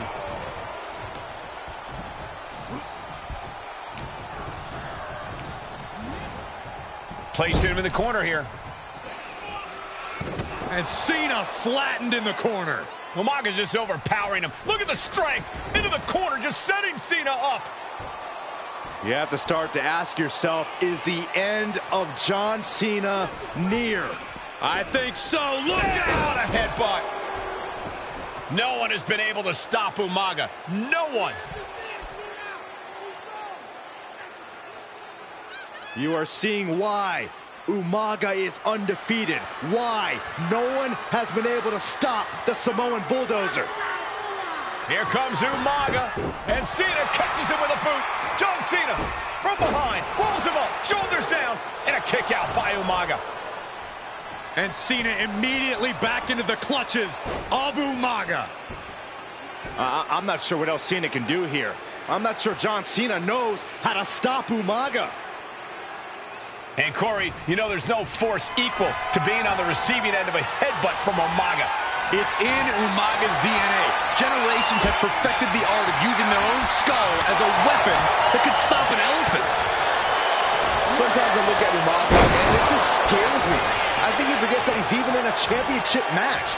Estrada is very aware of it, but Umaga sometimes looks oblivious to what's going on, other than the fact that he knows he's supposed to hurt his opponent. Having no conscience is what has set Umaga apart. If he gets confused and the bloodthirst takes over, that's where Estrada becomes useful by directing Umaga back to the ultimate goal. I think Umaga just doesn't know when to stop attacking. He has no sense. Nice counter by Cena. Kick out just before two. Releasing the pin. He's adding insult to injury. Cena telegraphed that. Vicious right forearm. Escapes with a knee to the gut. Oh, man, he is fired up now. This'll do it. Umaga. Samoan spike. This has got as bad as it could for the champ. The champ kicks out at two. What a display of stamina. The champ showing they are truly worthy of this title. But things might only get harder from here. Going to the pin. No, this is only going to make a monster like Umaga even angrier. An uninterrupted surge against Cena here. Cena has no response for Umaga's savage and brutal offense. Jumping headbutt. And there's another focused attack to his head. Ooh. Take it over. Go for the win here. Champ's down. This one's for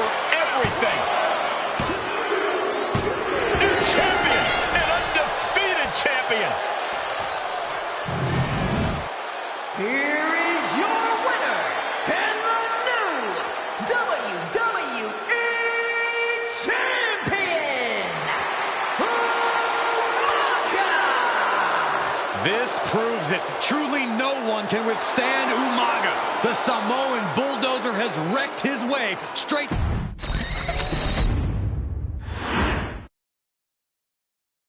Hey, in WWE, things move really fast.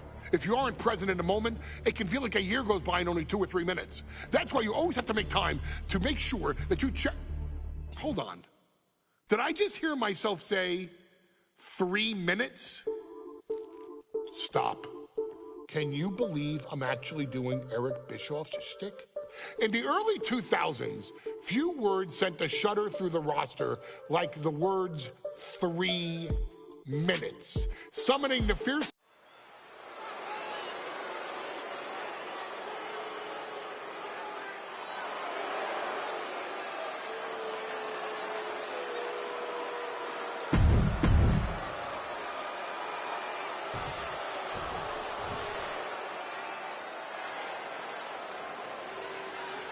And guys, the authors of pain now have 3 minutes.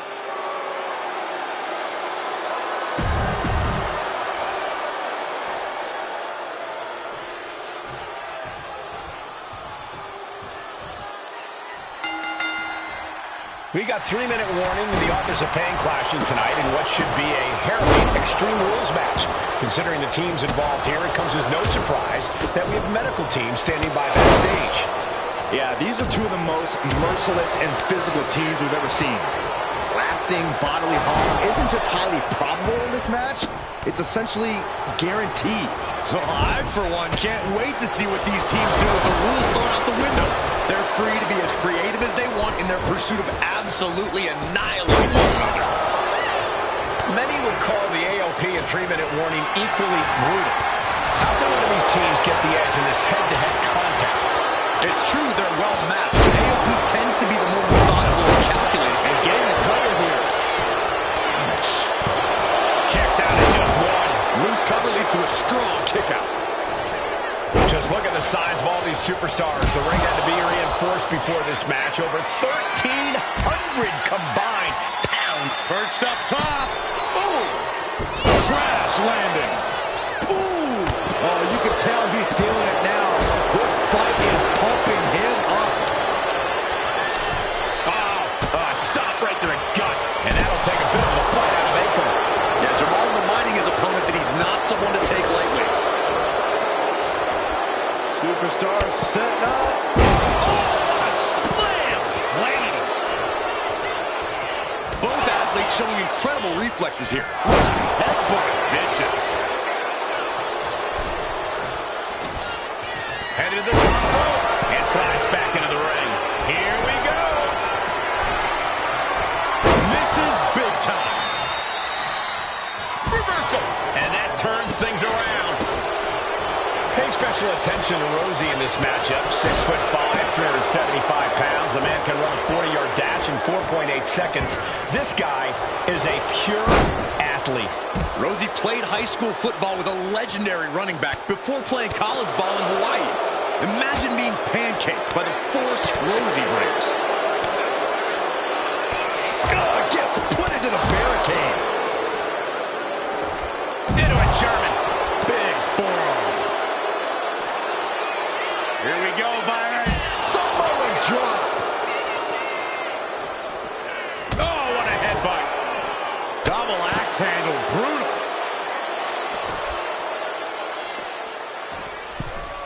Down to opponent. And a double axe handle smash. Rosie. Oh, look out. A manager grabbing anything from under the ring is beyond unfair. It's just downright evil. Earth-shaking power slam. Thrown out of ringside and back to the mat. Wrench in the arm. Man, what a clothesline. Jamal pins the shoulders down. Rosie and Jamal survive Extreme Rules. Here are your winners.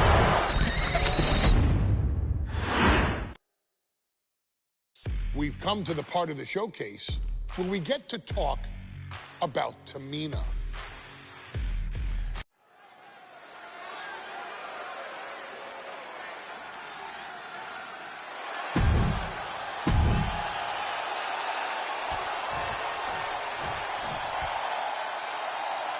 And Byron, Becky Lynch. There's a big fight coming. Tamina, perhaps the most dominant superstar in this match. And I guarantee she is not fazed by taking on 4 different opponents in a ladder match. From the Pacific Islands, Tamina! This is a milestone moment that is being watched all over the world. And Tamina is hoping to live up to her family's legacy. She wants that briefcase. She wants that title. It's in her blood.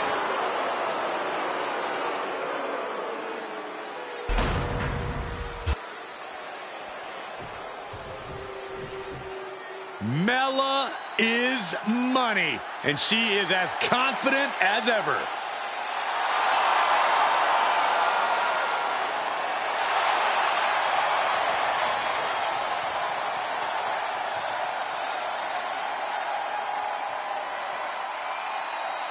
Making her way to the ring from Staten Island, Carmella! Byron, Carmella's made a couple of good points recently, saying, I was the last woman drafted in the WWE draft last summer. How big of a chip is on her shoulder? Well, she's got a... Natalya, another super... This new generation of female superstars are providing yet another milestone moment here. Tamina, Charlotte, Carmella, Natalya, and Becky Lynch can climb the ladder and retrieve the briefcase to become the first ever Miss Money in the Bank. Is there anyone more intimidating in this group than Tamina? I've said it before. It could be a coming out party for Tamina. This is her time to live up to her family's legacy. If Tamina wins the contract, it's now Carmella. Narrowly escaping there.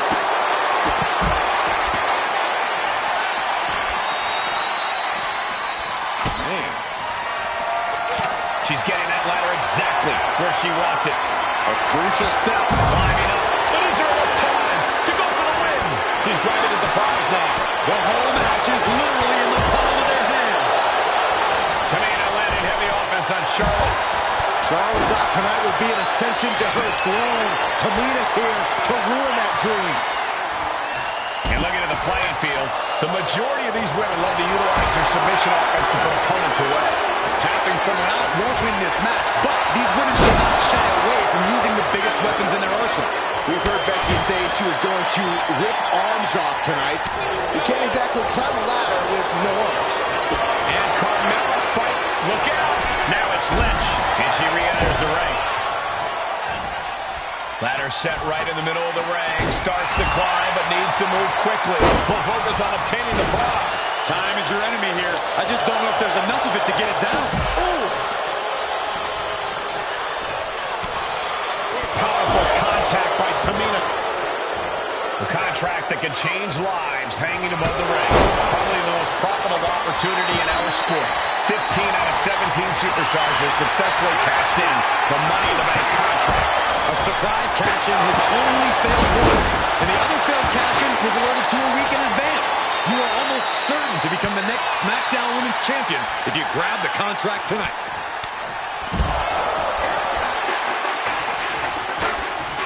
Oh, man, right to the esophagus. Stomping. Ouch. Oh, and that attack might have clouded Becky's vision. And Carmella proving to have a pretty solid game plan here. Off the ladder now. Let's see if this is right for the picking. She's going for it. She certainly is. She can do it. Hands must be shaking up there, making it difficult to capture glory. Oh, that's just insulting. 3 second-generation superstars competing in this match. Carmella, Charlotte, and Tamina. And Natalya, of course, a third-generation superstar. Women bred for these kind of moments. Any of these women will add a significant chapter to her legacy if she can become the first Miss Money in the Bank. Well, Carmella is certainly being tested now. Yeah, Becky looked as locked in as ever there. Nicely done with the head scissors. Oh, no, look out. Here we go. That's called changing the decor of the broadcast area.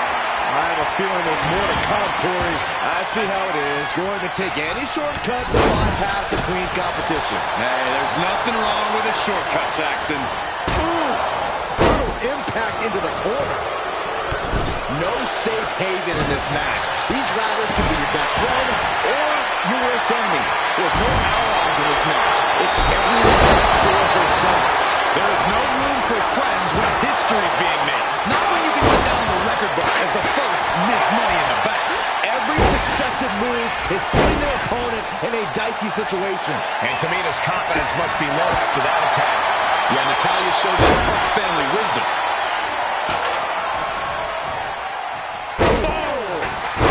You have to protect your shoulders from hits like that. You don't want to compromise your ability to throw a punch or lock in a hold. What a counter! Right to the kidneys from behind.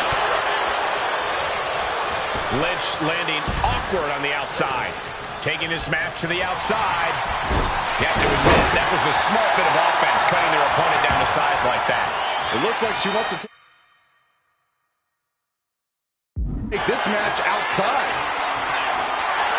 I have a feeling she has bad intentions for that chair. Oh, clothesline! Big form! Boom! Got the leg. Bang! Screw! That'll tear your knee up. That could grow to long-lasting knee damage. Man, she flipped that attack around. Carmella Buster! Carmella with a super kick. Carmella's eyes are growing wider now. Is this her chance to climb the ladder and become Ms. Money in the Bank? Bam! Money in the Bank briefcase still hanging high. This is what it's all about. The opportunity of a lifetime. What are you willing to do? How much can you sacrifice to be the first Miss Money in the Bank? Maybe this isn't a good position to go for it. That certainly seems to be having trouble up there. Getting your hands on the prize isn't enough. You gotta yank this opportunity down. She's just about there. Game, set, match. This one's over, fellas. Hits the drop kick. Oh, what a clothesline. Forcefully delivered.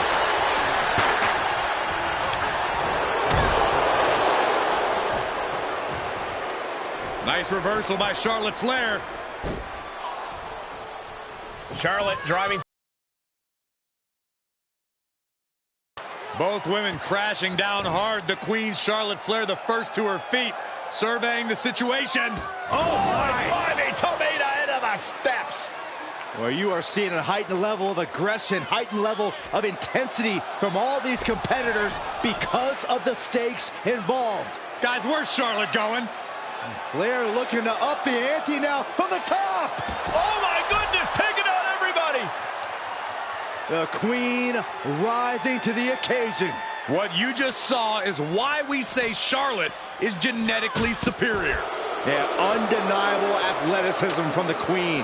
Can it pave her way to the top of the ladder? Action spilling toward us. This is probably a good time to take our things and go. Damn. Big time clothesline. Good grief. Tamina's absolutely wrecking shop on Natalya, making sure the veteran won't have the strength to climb a ladder at all. Trying to reach it, trying to win.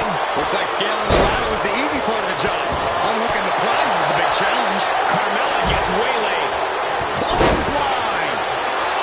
Ooh, clothesline delivered. Oh, my! She's headed to the outside. No threat of count out here.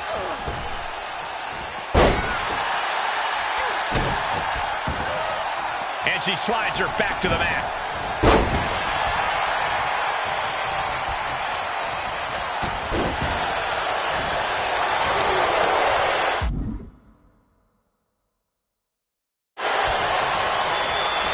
She's tossed right out of the ring. And now heading to the outside. Does she think she's in a pose-off or something?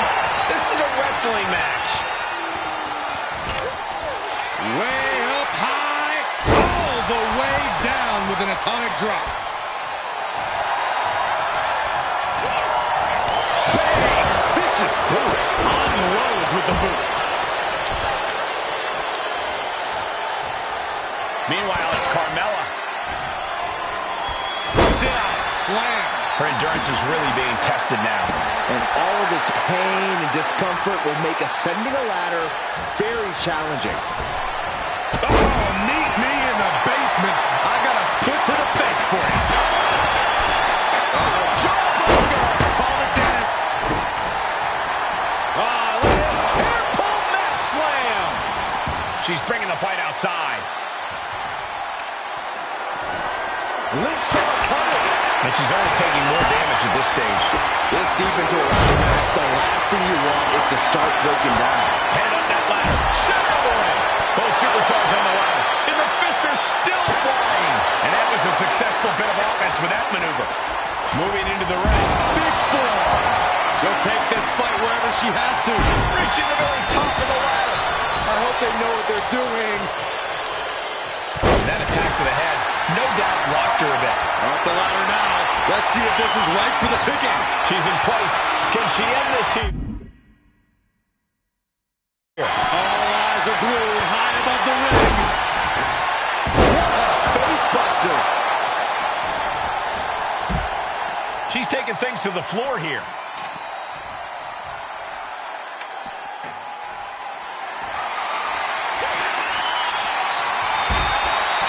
This could be the beginning of the end. Uh-oh. Setting the ladder up. Oh, there it is. And she lets go of the hold. Maybe she didn't like the leverage or grip she had on that submission, Cole.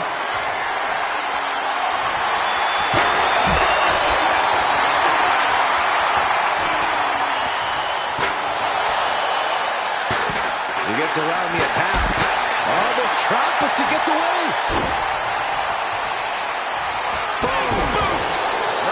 Ladder set right in the middle of the ring. Starts to climb, but needs to move quickly. Trying to grab it. Any opening could be the opening. You just have to go for it. She's reaching for it. Seems to be struggling a bit up there. Yeah, sweaty palms making this difficult. Tamina might have it here. Are we about to see? That's it. Tamina has the briefcase. Tamina is Miss Money in the Bank. The winner of the Money in the Bank contract and the first ever Miss Money.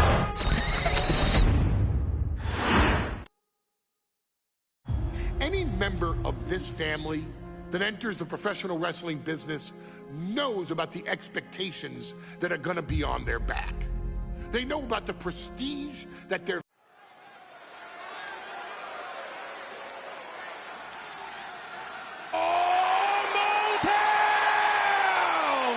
Don't you dare be sour! Clap for your world-famous four-time champs and feel the power! Are you prepared to kick off Hell in a Cell with the four-time tag team champions?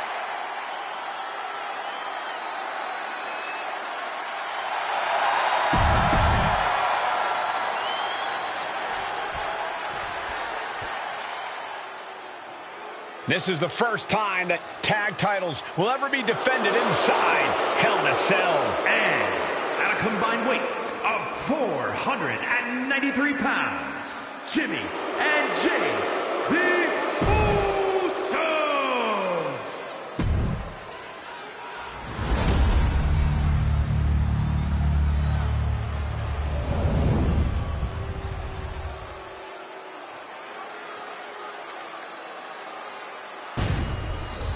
I'm loving this matchup. The best teams around facing off for the titles.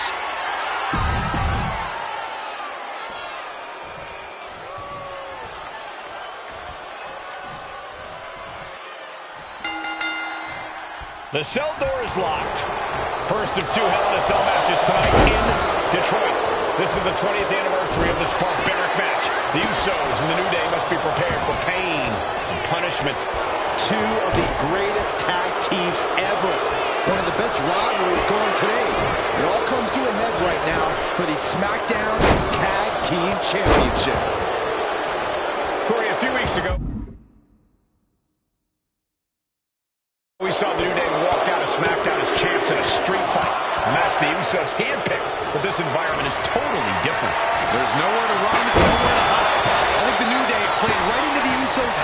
selected this match. Jimmy and Jay have a street mentality. They're perfectly equipped to turn Hell in a Cell. Shoulders down, championship at stake. And Big E quickly kicks out. He was down, but he certainly wasn't out. The champ looking a little worse for wear. Jimmy took plenty of pride in dishing out that pain. One wicked attack after another. I have a feeling the Usos' objective is to send the New Day to the hospital. Well, two teams so familiar with each other. Some innovation with weapons almost becomes a necessity. This cell is meant to contain all these superstars, but that's not to say this cell can't inflict unimaginable damage on those who step inside. We're going to see these teams tap into their barbaric nature. 20 years of Hell in a Cell, and this structure still surprises me with the ways it can torture every part of your anatomy. The Usos going for the pin. Title on the line. And a kick out at 2.5. He just kicked out by a fraction of a second. Rocket kick. Elbow drop. Woods finds an opening. Just sent crashing to the arena floor. Now to the ring, to the confines of the chain link enclosure. Catches an uppercut. And enters back into the ring. Usos and New Day going at it inside Hell in a Cell. And Jey Uso sent outside the ring, and now the New Day on the attack. Big E, as aggressive as I've ever seen him here tonight. And Xavier Woods now with toys, kendo sticks in hand. And it's about to get more aggressive, more vicious, more barbaric.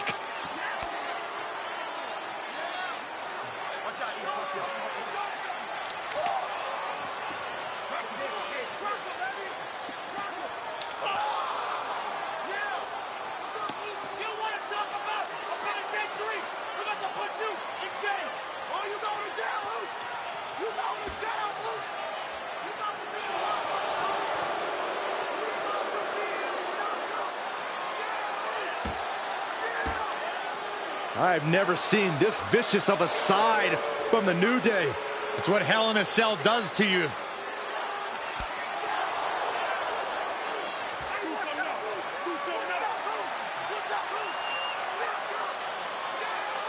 Oh, now with the kendo sticks, Xavier Woods unloading.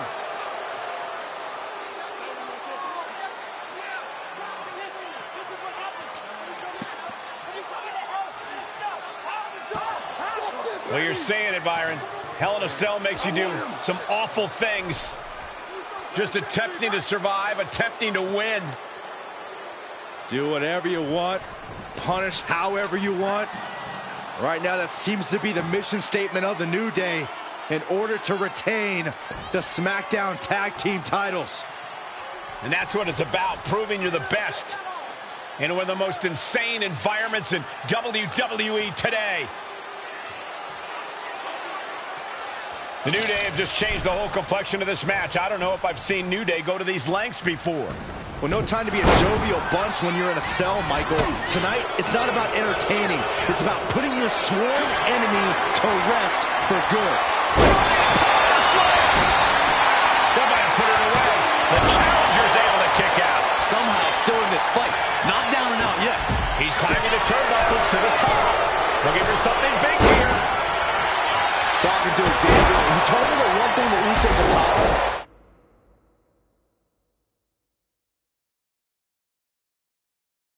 is that we have to embrace a more lawless culture here in WWE. A more lawless culture in this rivalry. And that could be the reason the New Day chose to have this match in the Hell in a Cell. It's been such a chaotic rivalry. Therefore, only this kind of lawless match could finally put an end to it for good. Clearly hoping something nefarious is beneath the ring. I can already feel the sting of the kendo stick, and I do not care for it. And he comes in under the ropes now. Ouch. Uh-oh. Soul kick. Looking to explore every inch of hell here now. And here comes Old Faithful, the steel champ. Picture perfect crucifix. Great takedown. Into the cover. He got that shoulder up in time. There is no quit in this man tonight. He gets out of shaken there. This is a situation you want to avoid. Crashing down. Samoan drop. The champion taking a task here. Yeah, this is troubling. Can only hold on for so long now. Dominating shoulder tackle. Swing on sight and don't stop swinging till it's over. The Usos being relentless in their punishment. And these attacks are spelling nothing but trouble. Face first into the chair. Oh, man. And Jimmy now is dictating the pace. Getting a taste of just how... We got a new champ here. I guess it was time to switch gears. What is he doing?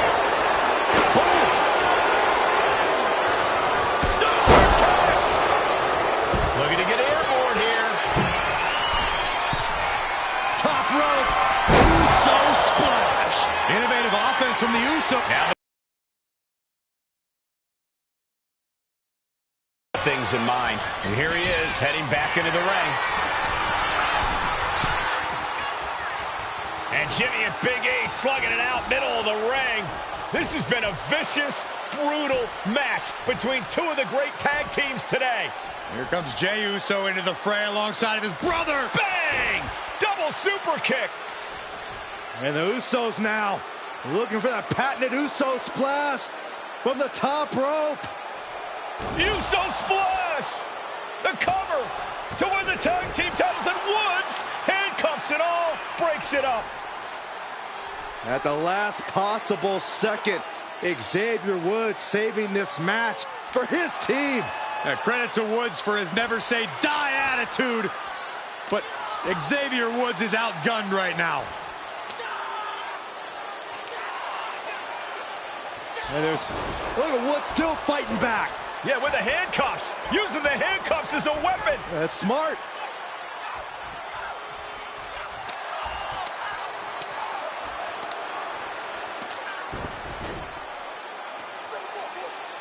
And Woods now down. And trying to still fight back. What heart from Xavier Woods.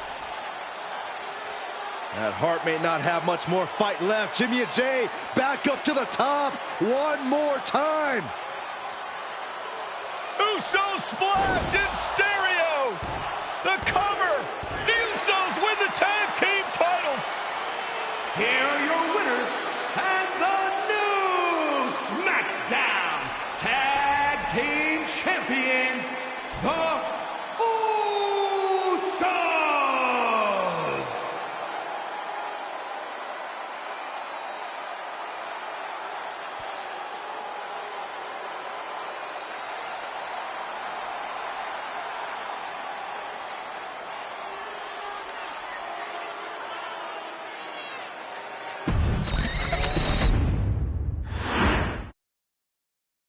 Next on our showcase is someone who wasn't born into this.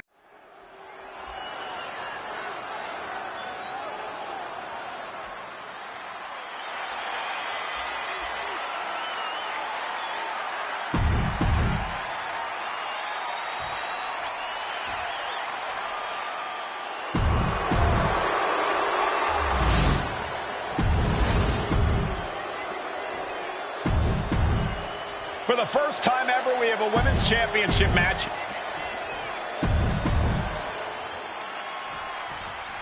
Bayley versus Naomi. SmackDown Women's Championship on the line. So much of Naomi's career has been predicated on making history. And tonight, she has the opportunity to make even more history. And Naomi's got plenty of momentum coming into this match and is feeling mighty confident herself.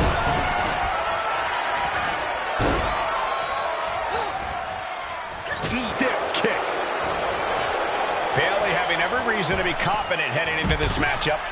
But 279 days as champion, Corey, can take a toll on you. Bayley up high.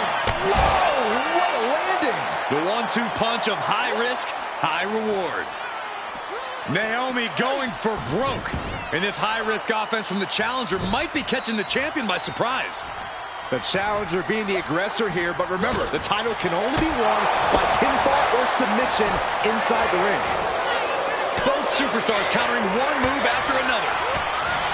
A factor to consider in this match is that Naomi took some time off to rejuvenate herself, to get her mind right. to refocus on her desire to once again be champion here in WWE.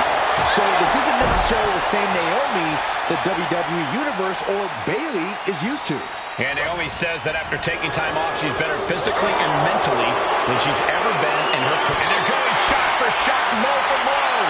Oh. Big shots being fired right now. Neither competitor letting up. Looks like a hockey fight's just broken up. Giving up now is not an option. They have to finish this. Toe-to-toe, treating each other like heavy bags. This is a war of attrition with neither superstar wanting to be the one who surrenders. They are emptying their tanks, going back and forth. Fist after fist. Neither one relenting here. Ending this test of wills with a big exclamation point. Naomi isn't feeling intimidated by the moment. Momentum is really on Naomi's side. Naomi picking up the pace against Bayley and keeping her all out of sorts. Naomi has tested her mettle in recent weeks, as the road to this championship opportunity was a difficult one. Needed to defeat former SmackDown Women's Champion Carmella. We know Naomi has a heavy desire to become a 3-time Women's Champion. Other superstars say they want the title. Naomi has said she needs her title back. Naomi feeding off the WWE Universe, inching closer to recapturing the championship. And Bayley is really being knocked around here. And Naomi continues to somehow have Bayley's number here.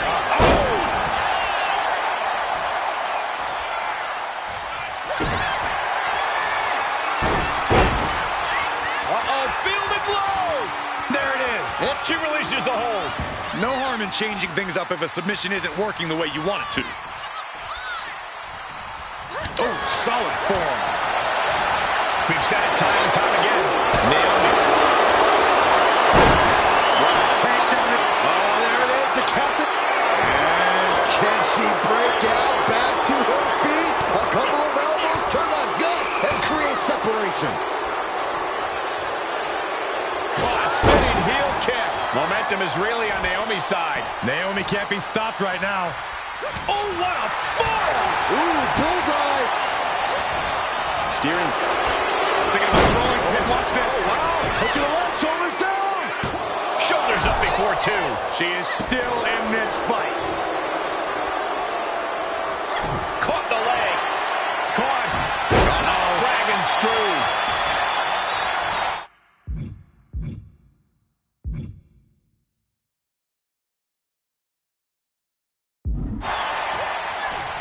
Ooh.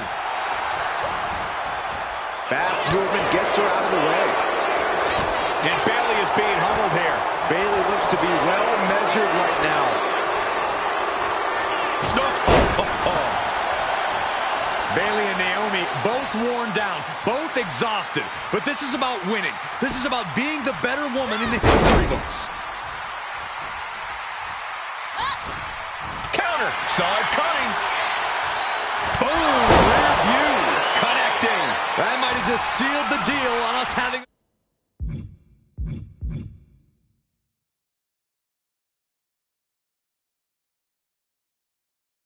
a new champ. And Naomi has taken the upper hand. Well, Naomi's at full throttle.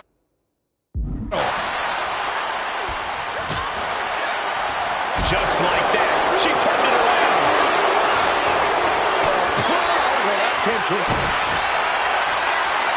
Naomi! Feel the glow! And she releases her own submission. And I have to question as to why she would do that. This looks like she's setting the foundation for a masterfully laid trap. Bayley did her homework there.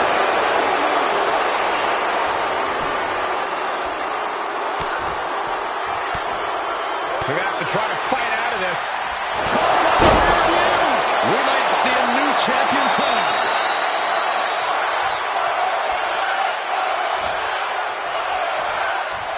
Bayley struggling to defend herself.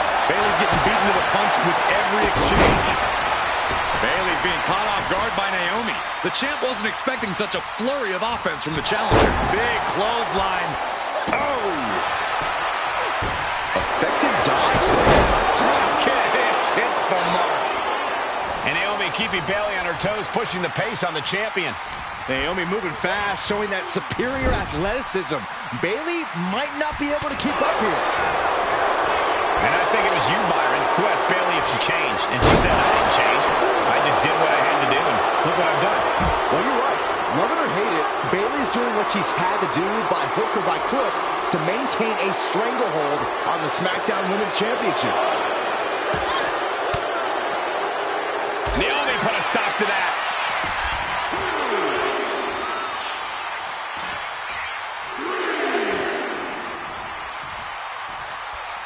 Ready drop kick. Direct kick.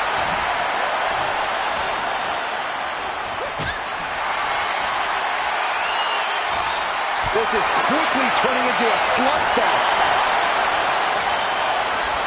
Slugging away with everything they've got. Back and forth, neither one giving up any ground. She's locked in, looking to go for something big. Off the rope. And Naomi is looking to put Bayley away, looking to finish things. For the middle rope. What a roundhouse kick. And Naomi has taken the upper hand. Yeah, Naomi's at full throttle.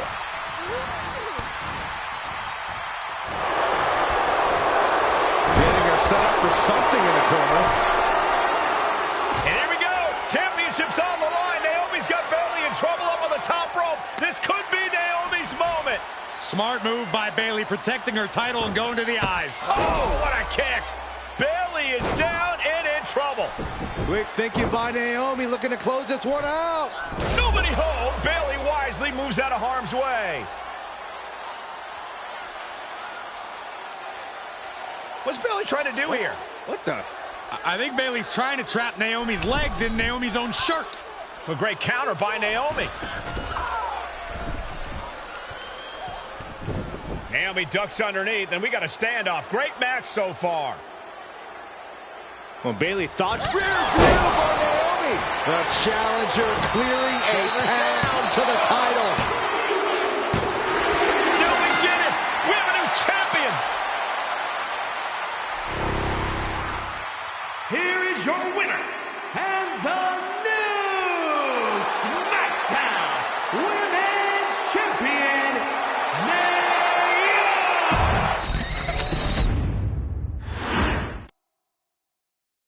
Ladies and gentlemen, if it weren't for the next two superstars in our showcase, none of this would be possible. Because without Atha,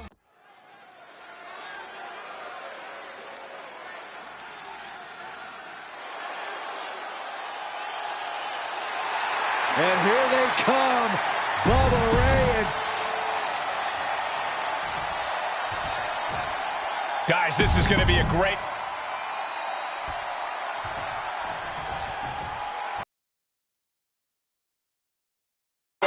Two-tables match here with the masters of the match, the Dudley Boys, taking on the Wild Samoans.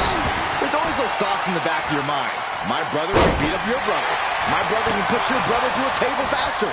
Finally, we get to see those thoughts become reality. Saxton, I never want to hear about the inner workings of your mind ever again. I second that, but the Dudley Boys and the Wild Samoans are two teams who also clearly have a few screws loose. This should be intense. Taking the action to the outside. Might be taking a breather here. Wow, we had that scouted.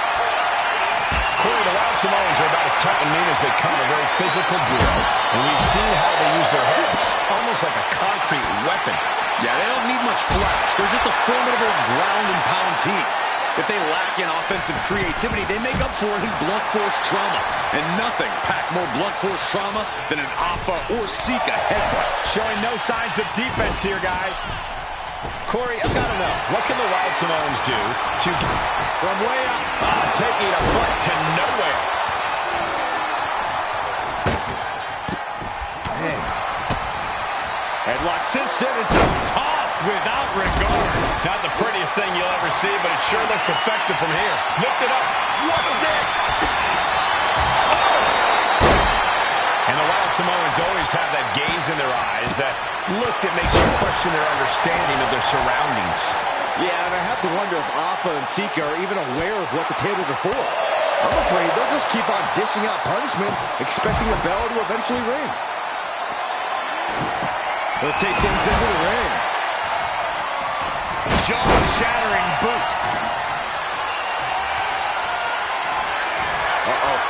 Ooh! Bubba Ray now on the offensive. Oh, this is nasty. A heavy double axe handle. Grabbing him out of the ring is perfectly within the duties of being a manager. Alpha and Sika, both individuals that compete barefooted. Not something common of most wrestlers, Corey, but it is actually very customary in the Samoan wrestling heritage. It's how they train. It's how they live in the Isle of Samoa. And no one delays a fight just to put some boots on.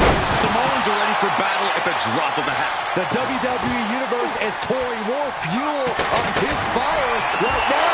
Face first into the barricade. German suplex. Dropping the elbow right on the knee. Hip drop. I've been waiting to see that.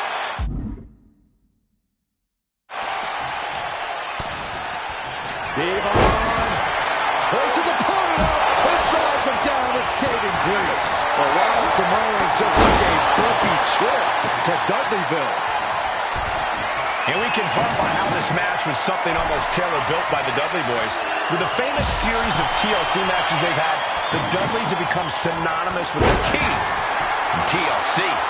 And that didn't stand for tender, Cole. It means tables, and it means lots of them.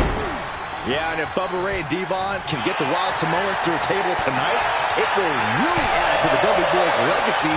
Even popped up into the Samoan drop. Incredible. Alpha and Sika might have just shown us the prelude to the Dudleys' demise. Neck breaker.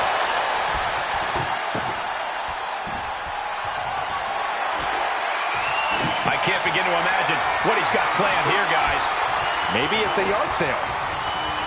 Saw it coming. It counters it. Down the windpipe. Popped up. Wait a second. Interesting turn of events here. Yeah, he just released the hold, and I'm racking my brain wondering why.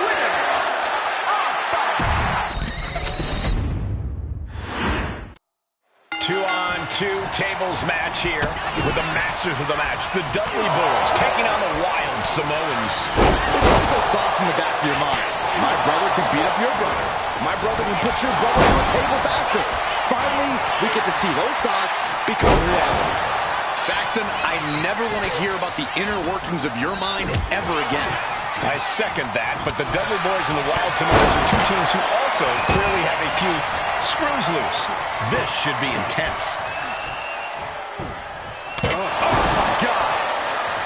And we can harp on how this match was something almost tailor-built by the Dudley Boys. With a famous series of TLC matches they've had, the Dudleys have become synonymous with the T in TLC. And that didn't stand for tender, Cole. It means tables, and it means lots of them. Yeah, and if Bubba Ray and Devon can get the Wild Samoans to a table tonight, it will really add to the Dudley Boys' legacy even further. Corey, I've got to know, what can the Wild Samoans do to get the advantage in this tables match? After all, this is the Dudley Boys match, the match they put on the map, the match they're synonymous with. Maybe the one on the top. Such a peculiar look coming from the Wild Samoans, as if they have no control of their animalistic behavior. Corey, the Wild Samoans are about as tough and mean as they come, a very physical duo, and we've seen how they use their heads, almost like a concrete weapon. Yeah, they don't need much flash. They're just a formidable ground. Popped up into the Samoan drop. Incredible. Alpha and Sika might have just shown us the prelude to the Dudleys' demise. Oh, target acquired and destroyed. Bubba keeps him out going. Sliding back in under the ropes here. He counters with a great reversal. Oh, man, taking it to the trachea. Oh, quick way to respond with the reversal. Boom, running FTO plants him. Nicely done. Great ring awareness saved him. Uh-oh, Stop to the spine. You know what's coming next. He lets go of the hold, but I don't see any reason for it. From way up. Oh, no, guys. We better get out of here. Get out of the way, Corey. Spoken like a true man of bravery, Saxton. I still can't get over the look I always see on the Wild Samoans. It's like they have a one-track mind towards savage brutality. They for sure answer yes to every question that makes up a scary tag team. Yes, they're rough. Yes, they're tough. Yes, they will maim. Yes, they will hurt. And yes, they will not stop. I don't think this tape is going to last much longer. Sika just beat the Dudley Boys at their own game. Here are your winners.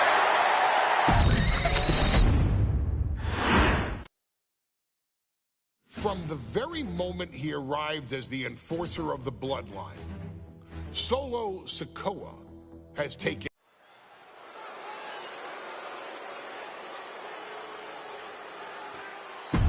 Here.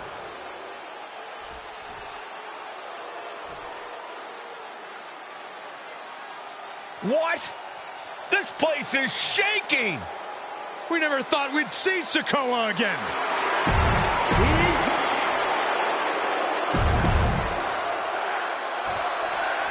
Now this is a surprise. Carmelo Hayes seemingly had no challenger for his North American title, but Solo Sikoa just showed up here and said, I got next. Thank goodness, Melo had an opponent chosen by the NXT Universe as they voted for Wes Lee. But Melo and Trick brutally attacked Lee backstage. Now we're being spared a Melo-bration and getting a real match. And I would have never expected Sikoa to show up. He just joined the Bloodline on SmackDown, and now he's in the main event of NXT. Can the Bloodline get even more gold tonight? Solo Sikoa already with the strategic advantage, taking Hayes by surprise and challenging him for the North American title. And the Street Champ needs to continue to be unpredictable if he wants that championship. He's got two sets of eyes watching his every move, so he needs to outmaneuver both Melo and Trick to succeed. Did you see Melo's reaction when Sikoa's music hit? Hayes looked like he saw a ghost. Solo's been saying he got next for the North American Championship, but that was a long time ago. Melo thought Sikoa was in his rearview mirror. And Sikoa sent toward the ropes, and Carmelo Hayes with a kick right to the midsection. Melo taking it to Sikoa here. The power of Solo just a little too much for the A-Champ in this instance. What a chop. Trademark viciousness. Lack of mercy. That's what Solo Sikoa is all about. Into the corner. Big splash by Sikoa. Melo in trouble. Sikoa. Trick Williams making sure Melo got out of harm's way. Well, at least momentarily. Yeah, momentarily is right. Sikoa continuing to inflict more punishment on the champ. And Hayes takes out Williams on the outside. Solo standing strong. Solo not allowing the presence of Trick Williams to distract him whatsoever. Oh no, getting in position. What's it? So much for the submission hold. He just lets go. His grip strength might have run out. And he gets set back into the ring. Oh. Trick Williams has been quite the difference maker for Carmelo Hayes over the last year. How many times has Williams helped Hayes and saved that North American title? Yeah, but 10 days ago, Solo Sikoa did the same thing for Roman Reigns when he attacked Drew McIntyre at Clash at the Castle. Sikoa has blood on his hands, too. And into the turnbuckle he goes. Hayes is being cut down at every corner. And it looks like Solo has all the answers for Carmelo at this point.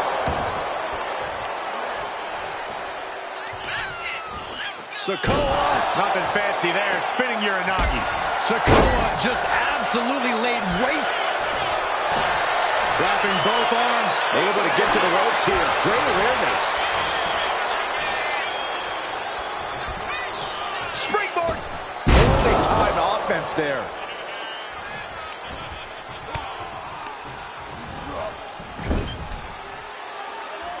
Big uppercut rocks the jaw of Carmelo Hayes. Ripped out of the corner. Looking to put him away, and now Trick Williams up on the apron, causing a distraction. trick paying dividends. Ooh. First 48. And that could be the turning point for the North American champion. Oh, Samoa drop by Sikoa. Cover now for the win.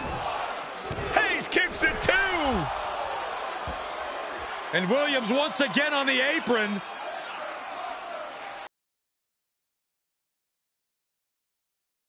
Championship hopes, might be fading away. Super kick drops Williams. Hayes picked out of the sky. What a spinning solo. Is that it for Carmelo Hayes? Trick is out. Carmelo is dazed. Here's your chance, Solo. The title could be yours. From the top. Solo with the Samoan splash. Oh, we headed towards a title change. 2 count. What the? Sikoa is the new champion. Here is your winner,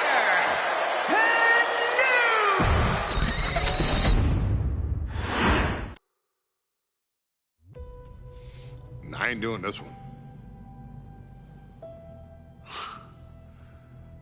We can have all the fun we want with these video games and this showcase and these fantasy matchups like Offensika versus Bubba Ray and Diva. But I'm not doing shtick about Roman Reigns and Seth Rollins. That's a little too volatile.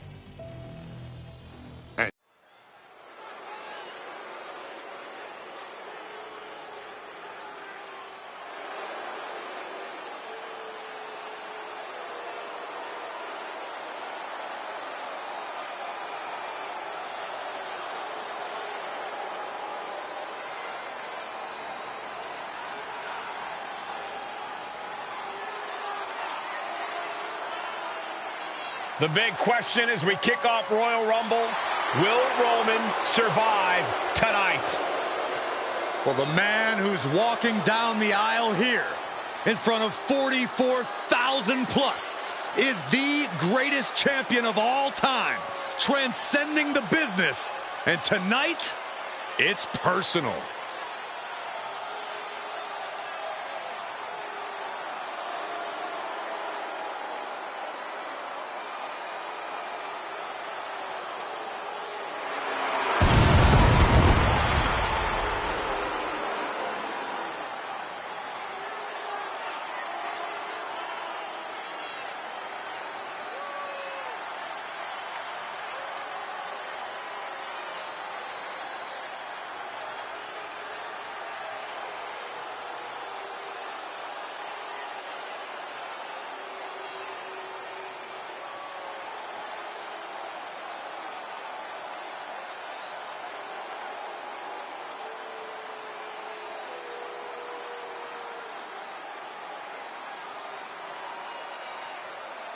For 17 months, Roman Reigns has dominated everyone. And luckily for Roman, he's had a special counsel and his cousins to help him keep cool, keep focused, and concentrate on the business at hand. Now Paul Heyman is gone, and the Usos are barred from ringside. And without those calming forces, Corey, cracks started to form last night in Roman's armor. No telling how Roman's going to handle things on his own. It's been years since he competed on his own. But that's the situation we're seeing right now for the Tribal Chief.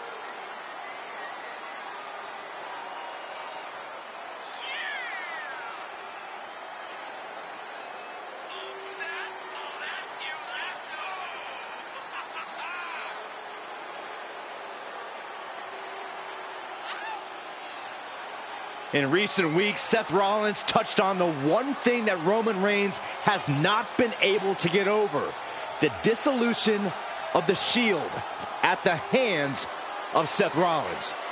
Roman Reigns is a loyal man, a family man, and what Seth Rollins did to his family was cowardly in the eyes of the head of the table, the Tribal Chief, the man who is blessed by the gods of sports entertainment.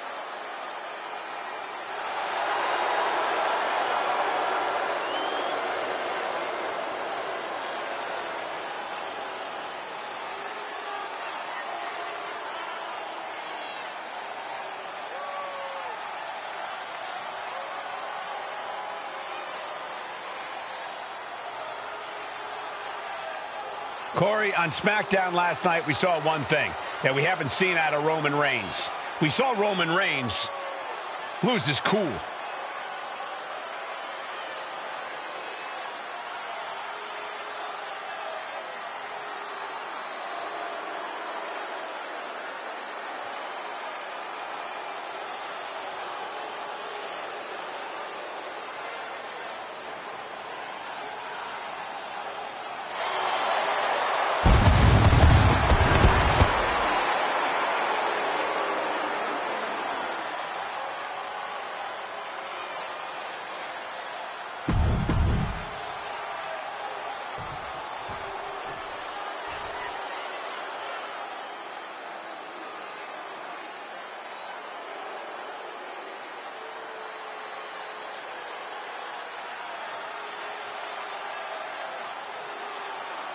Look at this. Even more mind games from Rollins. As we heard that music pop right there, the Shield, you can't help but have a little nostalgia.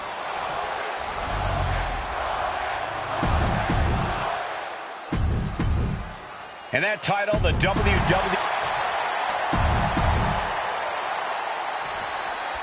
The Royal Rumble Premium Live event kicks off with a match between two former brothers. Roman Reigns in his record 516-day reign as Universal Champion versus Seth Rollins, donned in the old gear that they used to wear in the Shield. Rollins looks very comfortable in that tactical vest yet again. But he's even more comfortable inside the head of the Tribal Chief. We haven't seen Roman with this type of look, this type of confusion in 500-plus days. Even before Seth put his gear on, he came into this match with a clear-cut advantage. You're right, Cole. 1 week ago on SmackDown, Seth Rollins and Kevin Owens defeated the Usos. As a result, Jimmy and Jay are barred from ringside. It was an all-or-nothing move, as Rollins would have lost his title opportunity had that match gone the other way. It just proves that Seth freaking Rollins will take every freaking risk to win. Oh. Double axe handle finds the mark. Slides under the ropes. Back into the ring. Clothesline. Roman certainly seems out of his comfort zone right now, guys. Reigns and his comfort zone aren't even in the same zip code tonight, Cole. Unless he can snap out of it fast, he's going to make a mistake that Rollins will capitalize on. Gentlemen, for 17 months, Roman Reigns has dominated. He had special counsel and cousins to help him stay in control, to keep his cool, to concentrate on the business at hand. But now Paul Heyman is gone and the Usos are back and forth we go. Ooh. Nothing pretty here, just good old-fashioned fisticuffs. Just teeing off with that fight forever vibe. Two fighters putting their haymakers on autopilot right now. Boom! Exhaustion setting in, and neither one of them is letting up. Boom! Boom! They are... Oh, looks like we got ourselves a hockey fight. I thought they were going to keep that up all night.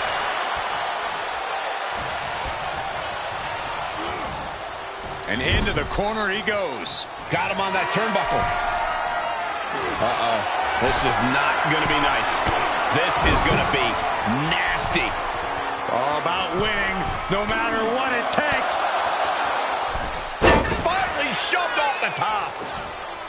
Seth Rollins says he knows Roman Reigns so well. Says he knows how to... What's he doing here, Corey? The colossal clutch. Slipped right underneath, and just like that, he's out of the hold.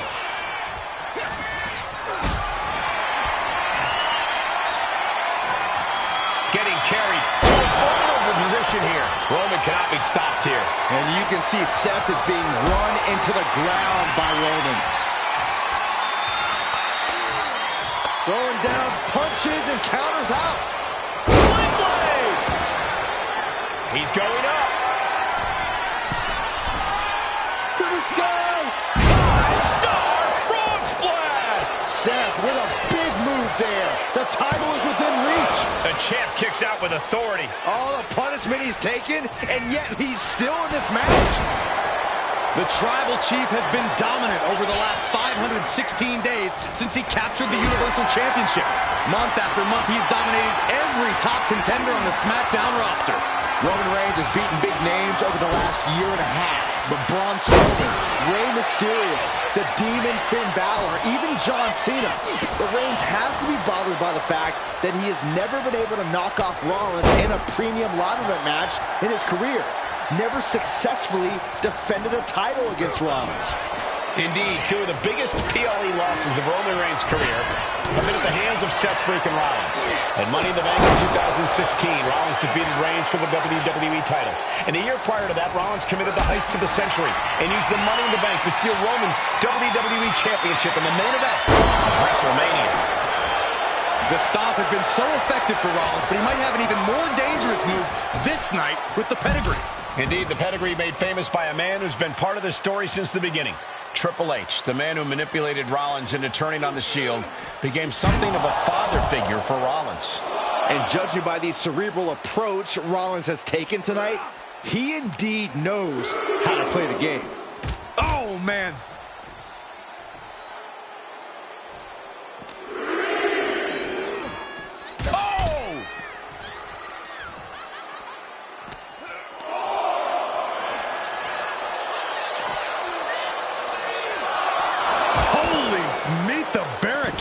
Returning back to the ring.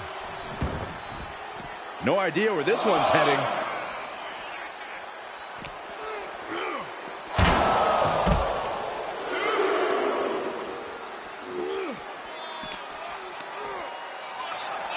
I have to admit, it's a pretty cold move for Rollins to just take the years of history the Shield had and turn it into a joke here tonight. It's appalling, Saxton. Rollins has always treated that sacred history as a joke. Now we know that Roman Reigns is a loyal man, a family man. What Seth Rollins did to his family 8 years ago was cowardly. Now it's time for Rollins to pay. Another targeted attack to his head and neck area. He has to be careful. From Rollins, oh, missed connection. And Reigns unleashes the Superman punch. Absolutely laid Rollins out.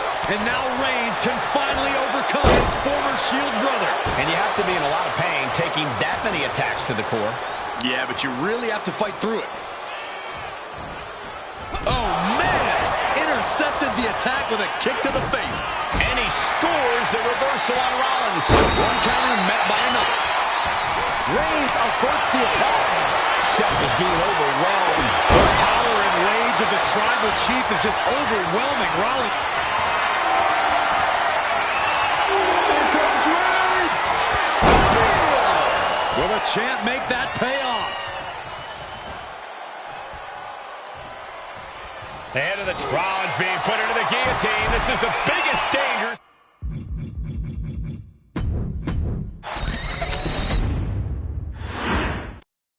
The Royal Rumble Premium Live event kicks off with a match between two former brothers. Roman Reigns in his record 516-day reign as Universal Champion versus Seth Rollins, donned in the old gear that they used to wear in the Shield. Rollins looks very comfortable in that tactical vest yet again. But he's even more comfortable inside the head of the Tribal Chief. We haven't seen Roman with this type of look, this type of confusion in 500+ days. Even before Seth put his gear on, he came into this match with a clear-cut advantage. You're right, Cole. 1 week ago on SmackDown, Seth Rollins and Kevin Owens defeated the Usos. As a result, Jimmy and Jay are barred from ringside.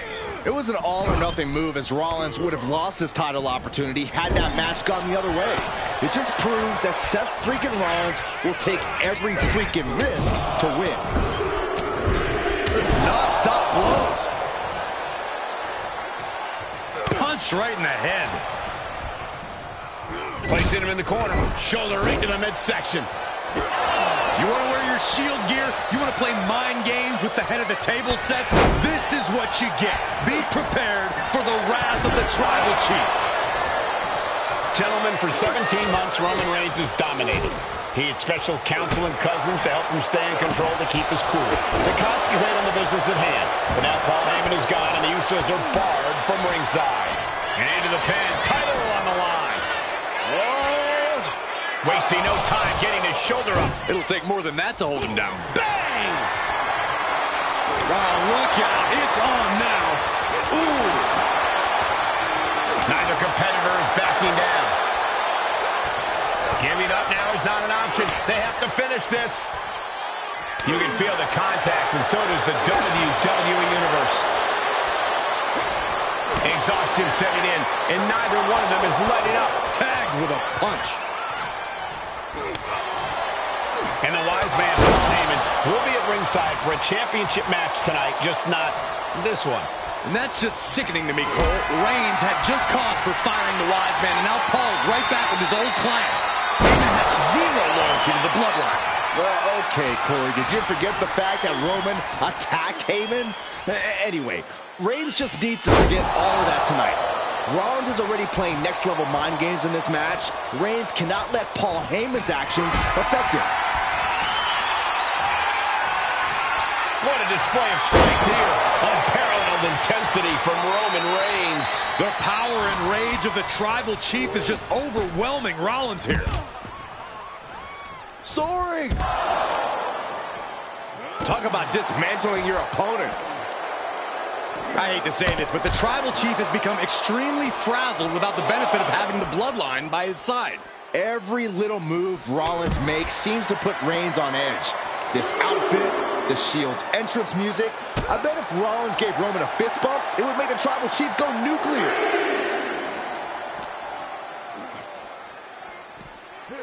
Whip back into the ring.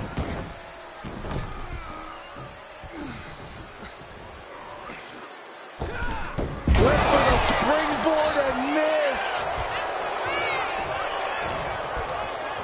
Rollins lands hard ringside. He's got a mind to count out rules as he heads ringside.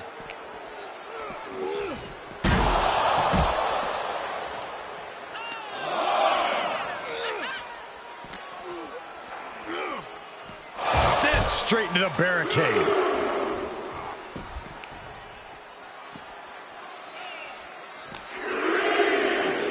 And he throws the opposition back into the ring.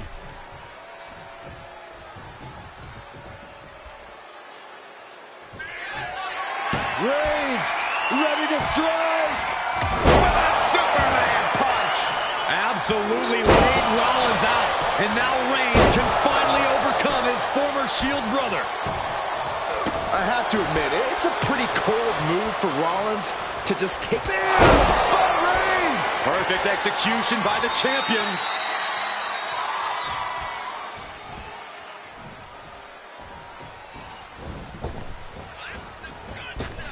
Reigns hits it. The champ delivering when it counts. What's he doing? He had this match in the bag.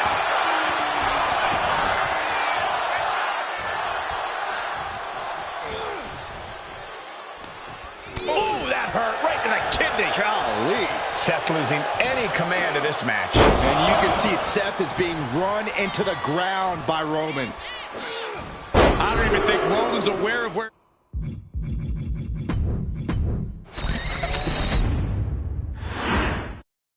Bell rings and the WWE Universal title is on the line. Roman Reigns over 500 days as Universal Champion, but nobody has been in his head like his old brother-in-arms, Seth Rollins. Well, Seth freaking Rollins tore that brotherhood apart 8 years ago, and we can now see that the Tribal...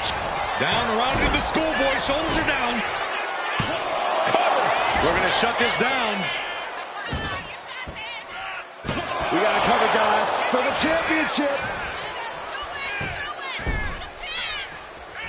The champ with a quick kick out. Early attempts rarely pay off, but they do wear down your opponent. And he turned it around. And the wise man, Paul Heyman, will be at ringside for a championship match tonight, just not this one. And that's just sickening to me, Cole. Reigns had just cause for firing the wise man, and now Paul's right back with his old client.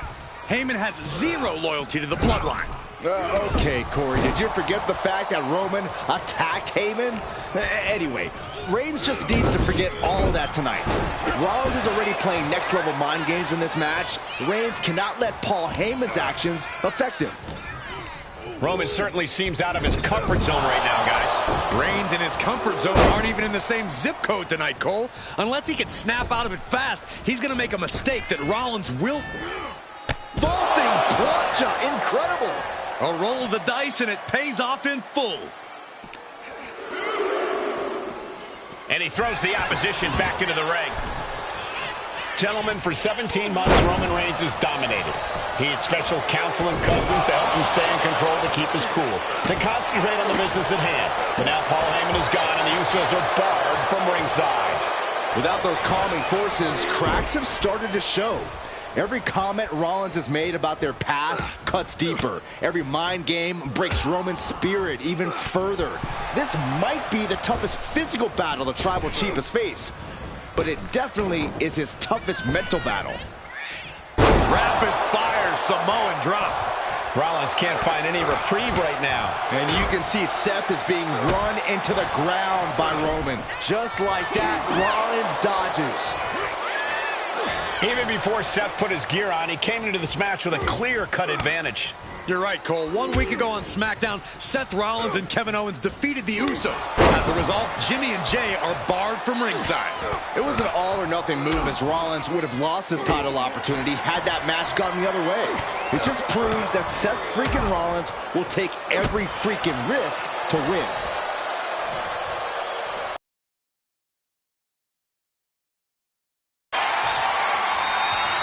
Hoisted up high here.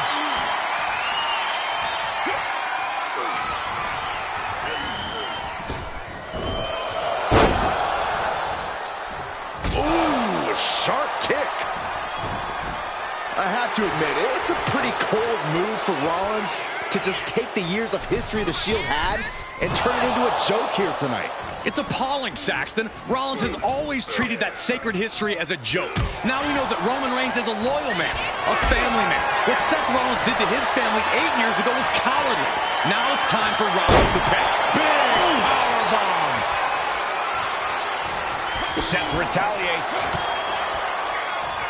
A masterful display of defense from both wrestlers.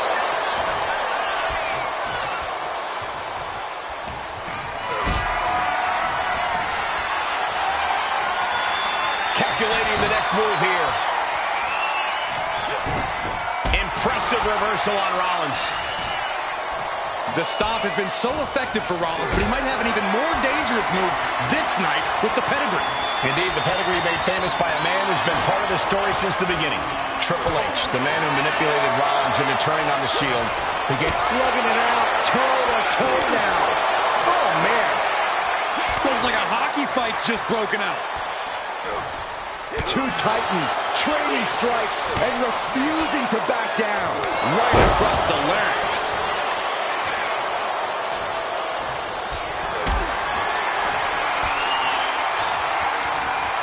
Look at this. This can't be good.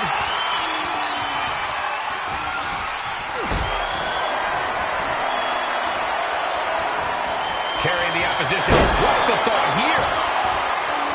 The Tribal Chief has been dominant over the last 516 days since he captured the Universal Championship. Month after month, he's dominated every top contender on the SmackDown roster. Roman Reigns has beaten big names over the last year and a half, but Braun Strowman, Rey Mysterio, the Demon Finn Balor, even John Cena. But Reigns has to be bothered by the fact that he has never been able to knock off Rollins in a premium ladder event match in his career. Never successfully defended a title against Rollins. Indeed, two of the biggest PLE losses of Roman Reigns' career have been at the hands of Seth freaking Rollins. At Money in the Bank in 2016, Rollins defeated Reigns for the WWE title. And a year prior to that, Rollins committed the heist to the century and used the Money in the Bank to steal Roman's WWE Championship in the main event of WrestleMania. Superman punch from Reigns. Absolutely laid Rollins out. And now Reigns can finally overcome his former Shield brother. I hate to say this, but the Tribal Chief has become extremely frazzled without the benefit of having the bloodline by his side. Every little move Rollins makes seems to put Reigns on edge. This outfit, the Shield's entrance music. I bet if Rollins gave Roman a fist bump, it would make the Tribal Chief go nuclear. Countering that offense. Toss to ringside. Taking things to the outside, but got to make sure to heed the officials' count. Spear by Reigns. That could be enough to continue the reign. I don't even think Roman's aware of where he is anymore. He has tunnel vision for Rollins. The only thing the Tribal Chief is seeing right now is red. And heaven have mercy on Reigns, old Shield brother now. And here's Reigns now, misses wildly with the clothesline attempt. Spear! Spear by Reigns! Roman Reigns from out of nowhere with a spear! That could end it for Rollins if Roman could just make the cover. Roman trying to fight through the pain. Oh my, guys. Guys, look at what Rollins is doing.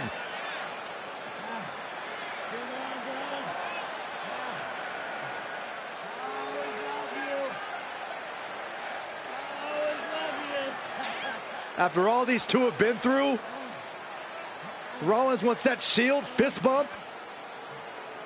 Reigns shaking it off as Rollins continues to try to play mind games. Yeah, but that may have triggered a litany of emotions within the Tribal Chief. Reigns unsure of what to do.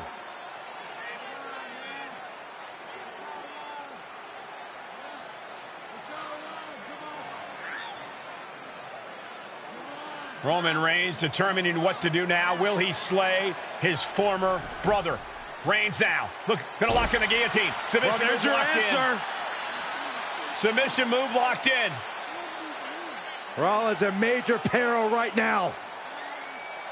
Rollins looking like he's starting to fade.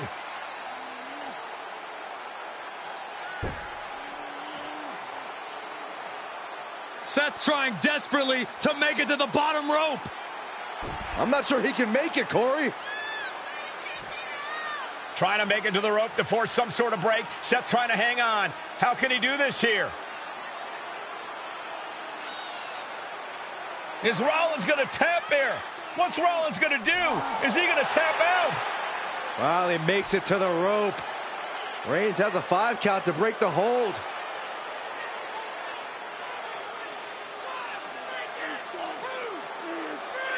And Reigns breaks the hold here. Roman breaks the hold, and this match continues. It just shows you how locked in Roman Reigns is to winning this match.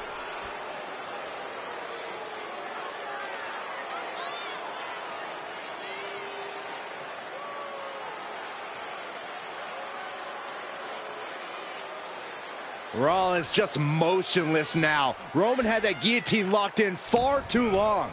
Well, the oxygen slowly circulating through Seth again, but I feel it's just a matter of time. The fun and games. Superman punch by the Tribal Chief.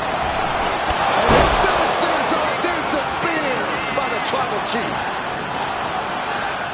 Oh, Roman Reigns locked and loaded, measuring his opponent. Here we go. The spear by Reigns. Did the champ just finish the job? Reigns, Rollins, both men are waging it. Reigns on the money with a Superman punch. That is the spear. The champ might have just ended things right there.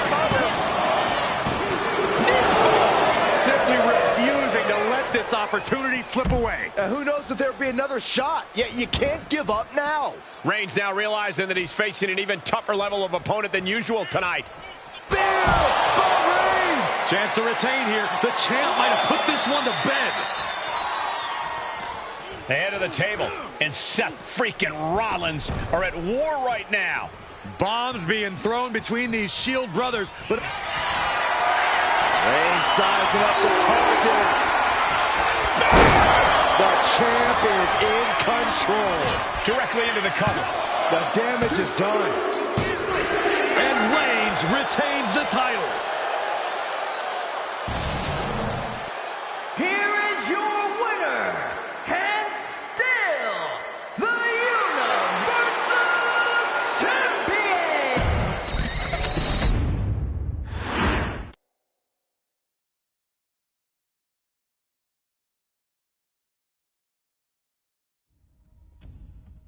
I'm the last guy to knock a revolution.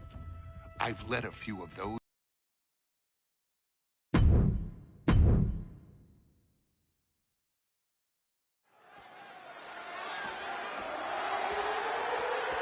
The following contest is the men's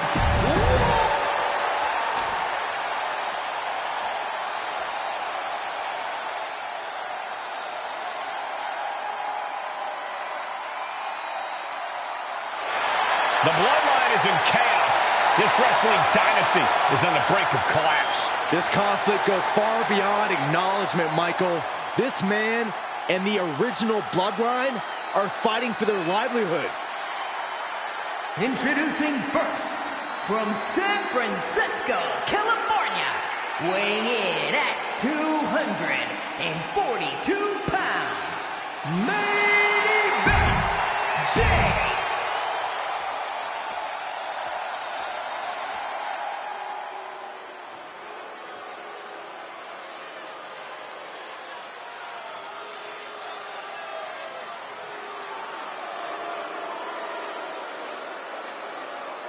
The original bloodline was created with the wisdom of the elders, but this man and the new bloodline are destroying what was built. Well, Here we go. First two combatants locked in the War Games structure. The original bloodline versus the new bloodline in the match beyond. The WWE Universe has wanted to see this war for some time, gentlemen. Roman and his old guard versus Solo and the new crew. So many questions. Can Roman's teammates put their past animosity aside? Can the rest of Solo's gang handle a match against competitors with more War Games experience? Well, Byron, I think we'll know the answer to all those questions in just a matter of minutes. I think tonight is going to be a breakout performance for Jacob Fatu. So much raw talent in that young man. Every bloodline member, new and old, is a generational athlete. But Jacob seems to be a step ahead of every one of these men at times. Many already believe Jacob can take the mantle as the leader of the bloodline. If he's the one to earn the victory tonight, his time as the tribal chief may come sooner than anyone thinks. Before War Games officially starts, what do you guys think is the key to the old school bloodline coming out on top? Every one of these men is a proven main eventer, Michael, but that won't be enough if they can't stay on the same page. Yeah, and given how united Solo's team is, I don't think even the Mount Rushmore of WWE could handle the new bloodline. Roman and his crew need to remember what bonded them, what made their team Uzi, and work as a real team just one last time. Got to be a bit tough for Jay to stand up amongst this team. Some close allies, but some enemies he's yet to forgive.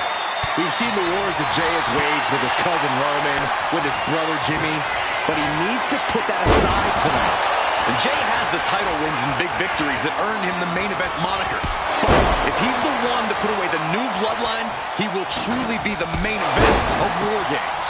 An overbearing assault on Jacob now. Yeah, Us is firing on all cylinders. Jacob Fatu's got a problem here. Into the cage now, and the numbers advantage is locked in. Punishing double axe handle.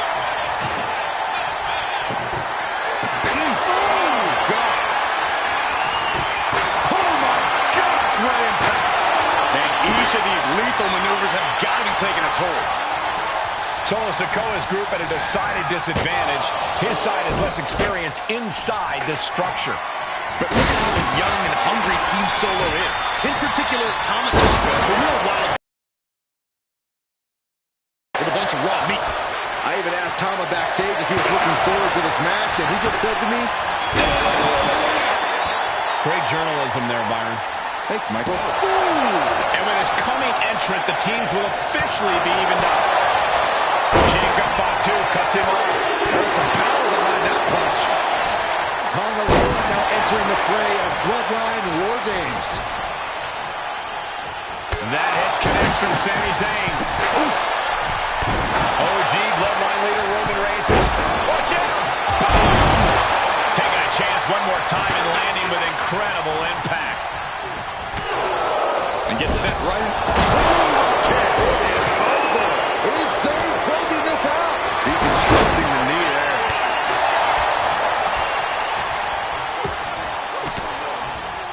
Looking for a belly-to-back suplex. Suplex into the neck breaker. Old bloodline, new bloodline. Both sides engage. Uso. Uso splash! Jay can seal it here. Going to the top rope. What top rope? Uso splash by Jay. Will Jay end this? And guys, this is what War Games is all about. Both bloodlines looking at in the ring. The old guard and new school trading their biggest shots fights in one of the most dangerous environments in all of WWE. Sami Zayn with a big boot. Crucial moment for Tonga Loa. They're going to finish it off. Drops the hammer right on the lower back. Only seconds away from giving their team the numbers advantage. There's some power behind that punch. Kick and an uppercut. Here's the buzzer, and Jimmy Uso is looking for revenge against the new bloodline in War Games. And we see Zayn on the apron now, looking to stack the odds even higher in their team's favor here. And over to the other ring he goes. Numbers advantage or not, he's leaving nothing to chance as he searches under the apron. Swoops it.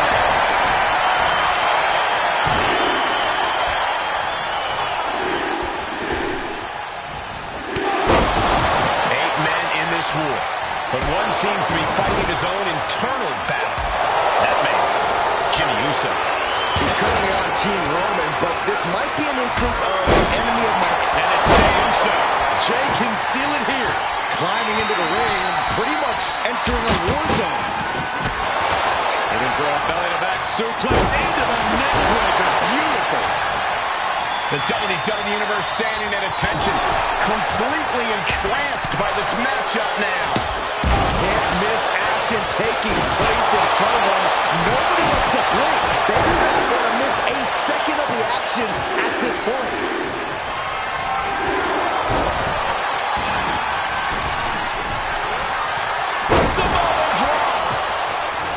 Sami Zayn grew so much as a member of the Bloodline, it really gave him a sense of self-worth.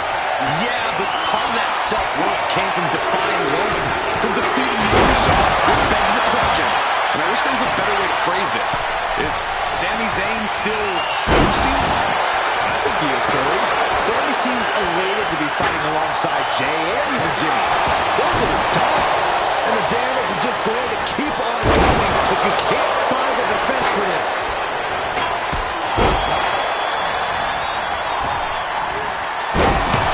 Superstars set out. Aggressive side slam. Gosh, what a match. If there's one man here with the most to prove, it's got to be Tonga Loa. We've often seen that the man with the most to prove ends up being the difference maker in War Games. Many folks say Tonga Loa is just a foot soldier for Solo. But let's not forget, this man is the son of Haku. Just like his father, Tonga Loa truly excels in a brawl. And there is no bigger brawl than War Games. From the middle rope.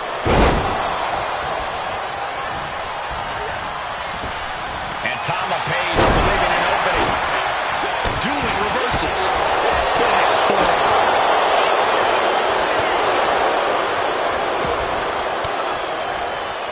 Counter. He knew just what to do. Timer's almost up. This next entrant gives their team the advantage inside the cage. And Jey Uso having a little fun with another. Sent him clear into the other ring. And the Tribal Chief is now entering Bloodline War Games. And Zayn looking a bit worse for wear after being on the receiving end of that offense.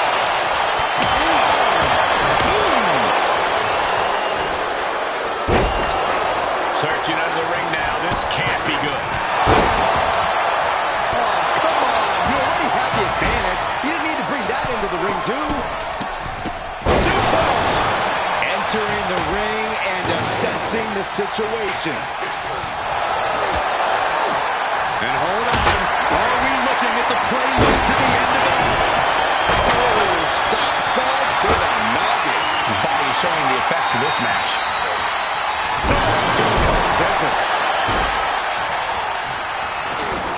Just mounted with punches. And not a stop to the gut. Entering even more dangerous territory. Sky high. And that's another workplace attack to his head and neck area. Having trouble making it to a vertical base, and it looks like it's only going to get worse. Splat. A stop sign stopping at you for a change. Elbow drop. This is not looking good for him. And in these situations, it's hard to not get desperate, to start going for Hail Mary plays. Time is ticking away. Surely we'll have a fresh competitor to even the odds. And now the new Tribal Chief, Solo Sikoa, joining Bloodline.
to the gut.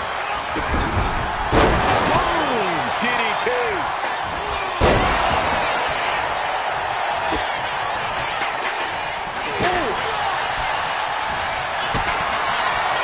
Reigns with the corner. Set up for a second time. And looking at Jacob Fatu.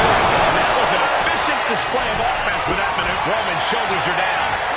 And into the cover. Keeping his team in this one. Vicious right forearm. And Sammy connect with a Helluva Kick. And Sammy ended it there.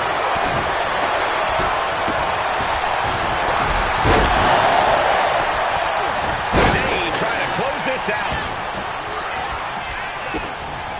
And the punishing streak of Sikoa just got a bit halted. And Team Roman wins War Games. The new bloodline has fallen. Here are your winners.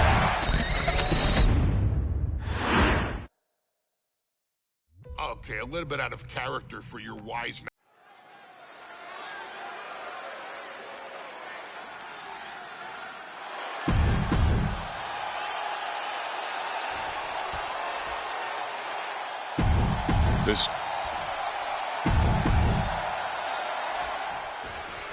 The Islanders and Street Profits facing off here in a 2 out of 3 falls match. Two teams that mix high flying and hard hits with ease. This is going to be exciting. The Islanders move at such speeds that you can't take your eyes off them for a second. The Street Profits have got to be at their best if they hope for a win tonight. You can tell that Haku and Tama want to end the party for Dawkins and Ford. Luckily, they have the biggest party pooper in WWE in their corner in the form of the Weasel, Bobby Heenan. Vertical suplex. We're watching two great teams at work right now, but with the talent at this level in the ring, you have to wonder, are there any possible breakout single stars here? Every one of these men has that sort of potential, Michael. I mean, Montez Ford has had moments of single success, competing in many high-profile matches on his own. Though you'd be doing a great disservice to Angelo Dawkins, who has an equally impressive skill set should he go solo. And of course, both Islanders competed separately for a time in WWE before joining up, so you know that Tama and Haku can once again dominate as single stars. Haku is picking the opposition apart. The Islanders straight up crushes. Finds the roll-up. He kicks out with authority. He couldn't make much of that pin attempt.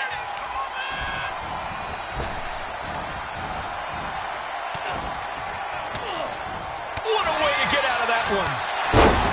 So many accolades for Dawkins and Ford. Triple Crown Tag Team Champions, multiple WrestleMania wins. This win could be another major feather in their caps. It could be, but for the Islanders, all those accolades are motivation. Haku and Tama know they're... Will this be enough? And he manages to kick out in one. A truly impressive kick out this late. Tama was expecting that. Right to the chest and then the throat. Wicked. Ford got met with some stiff resistance there. Pendulum backbreaker. Tick-tock.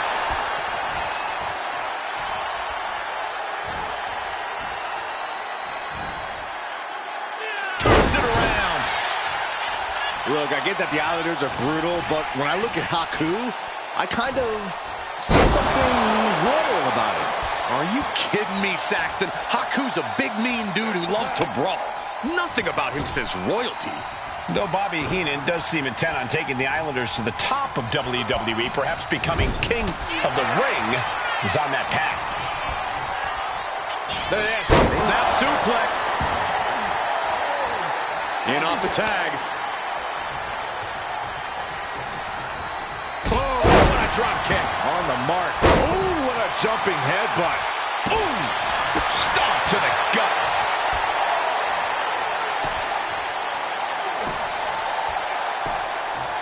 Agonizing. A 2 out of 3 falls match is a different beast and a bit of a rarity in tag team competition. But one of these teams actually has a bit of a history with... Oh, there may be no escape from this. Up with a pump. And would you look at that? He just let go of the submission. Maybe he did the damage he meant to do and has something else.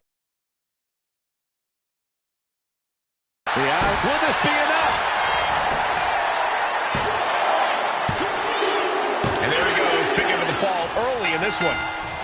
Forearm club, chop to the chest. Double axe handle. Dawkins with the reversal. Angelo finding a way to slow his opponent's assault down. Yeah, Dawkins' survival instincts are taking over.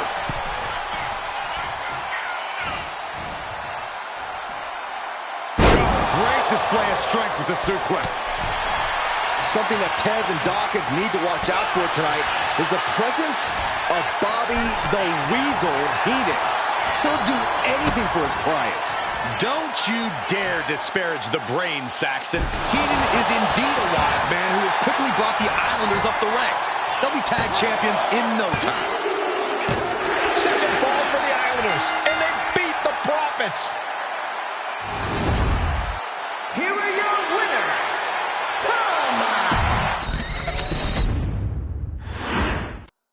The Islanders and Street Profits facing off here in a 2 out of 3 falls match. Two teams that mix high flying and hard hits with ease. This is going to be exciting. The Islanders move at such speeds that you can't take your eyes off them for a second. The Street Profits have got to be at their best if they hope for a win tonight. You can tell that Haku and Tama want to end the party for Dawkins and Ford. Luckily, they have the biggest party pooper in WWE in their corner in the form of the Weasel, Bobby Heenan. Corey, you've competed in these type of matches before. What's the key to victory for Haku and Tama? It's crucial for the Islanders to win the first fall as early as possible. To do that, they've got to either isolate Ford or Dawkins and block their path to make an attack. He pulls off the reversal. Quick thinking that time. A 2 out of 3 falls match is a different beast and a bit of a rarity in tag team competition. But one of these teams actually has a bit of a history with the stipulation. Yeah, Cole, the Islanders have a history of success in multi-fall matches and in high-profile situations, no less. They competed in the main event of the first Royal Rumble event in this kind of match and won it in 2 straight falls. They also won a 2 out of 3 falls match on Saturday night's main event. Bottom line, the Islanders are more than ready for this. Hopefully, the Street Profits are quick learners.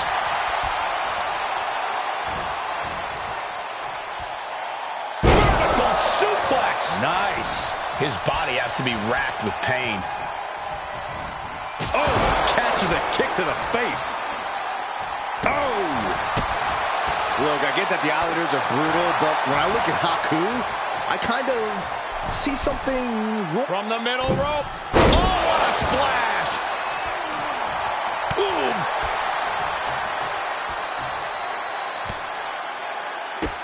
Drop kicked all the way to the floor.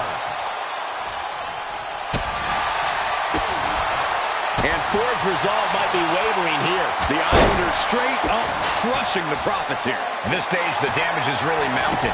Yeah, he's on his back foot now. I don't see things turning around in his favor. Tossing them aside.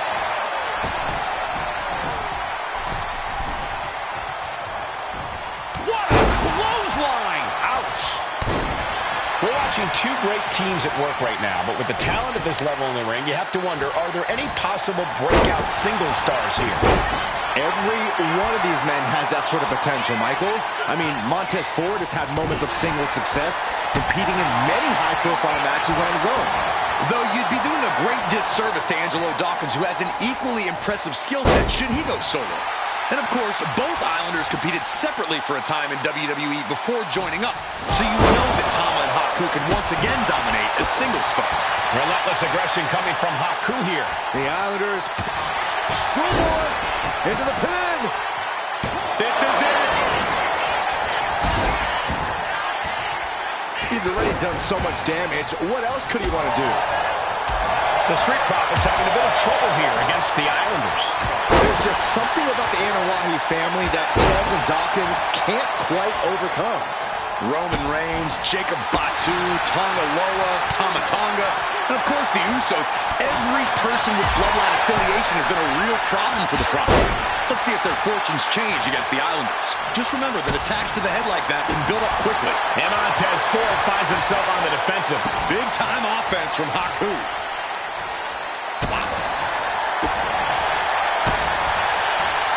Kick right in the face.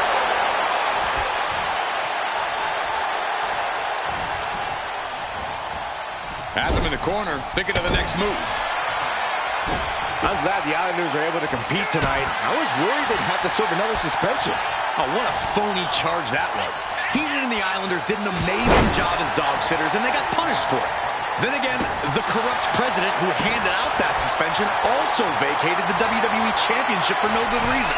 Yeah, Corey, there's incoming! And Akua suppressing any offense from his opponent. Somehow Montez has to turn the tide. How about the director's cut? And he's tagging his partner in.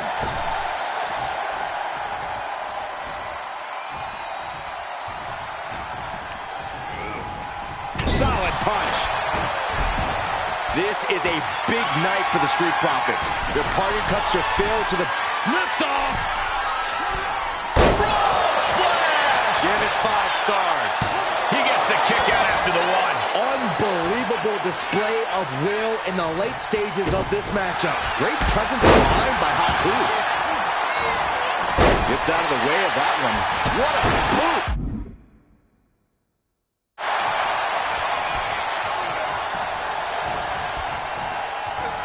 Sent right into the corner. Dawkins' attack gets reversed.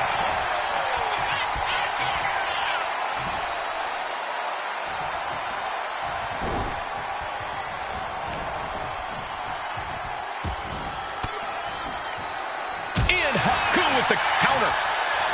Oh, what a drop kick. On the mark. Could be thinking of high-risk offense here. From the top. Elbow drop. Again?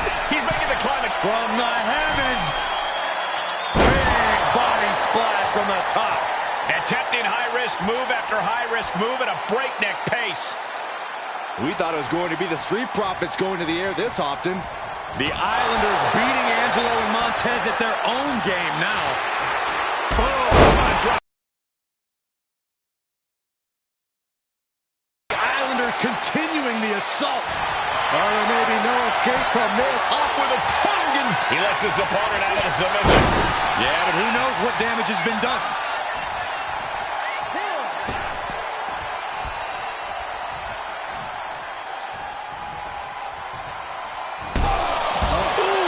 Taking a moment to get pumped off of this crowd's incredible energy. Haku With the Tongan death grip. Pain just painted all across his face right now. struggling. He just decides to end the hold. Wonder what he's thinking here. Climbing to the top. What's he have in store? Launching. Right on the mark. The Profits are down and the Islanders are about to reap the rewards. Ooh! The Profits battle with every ounce of their souls. And the Islanders are unleashing a mauling. Not looking good. In this position. Straight impact on the throat. Oof, no way home. Oh my gosh! Oh, he flips that around. Quite a verbose display from Montez Ford. Oh, strong impact. He has to be suffering here. It's time to catch that second, maybe even third wind. Ooh, caught with a knee to the mush. And he gets directed into the corner.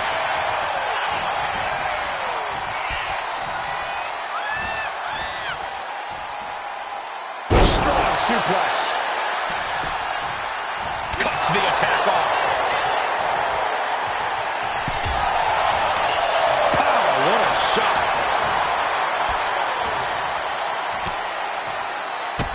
Bang, drop kick.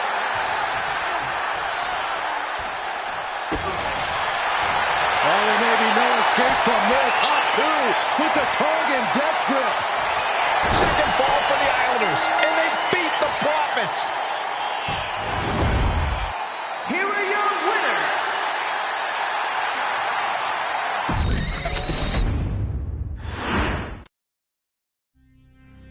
Ladies and gentlemen, I don't have the words to convey how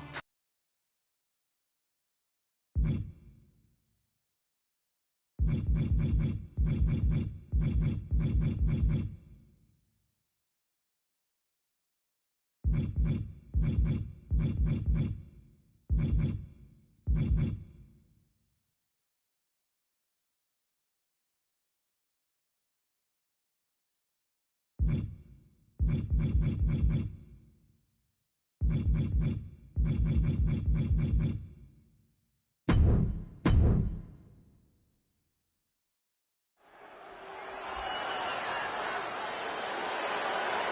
following match is the 2K Showcase.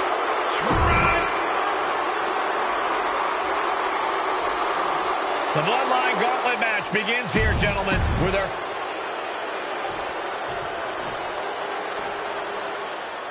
Wow.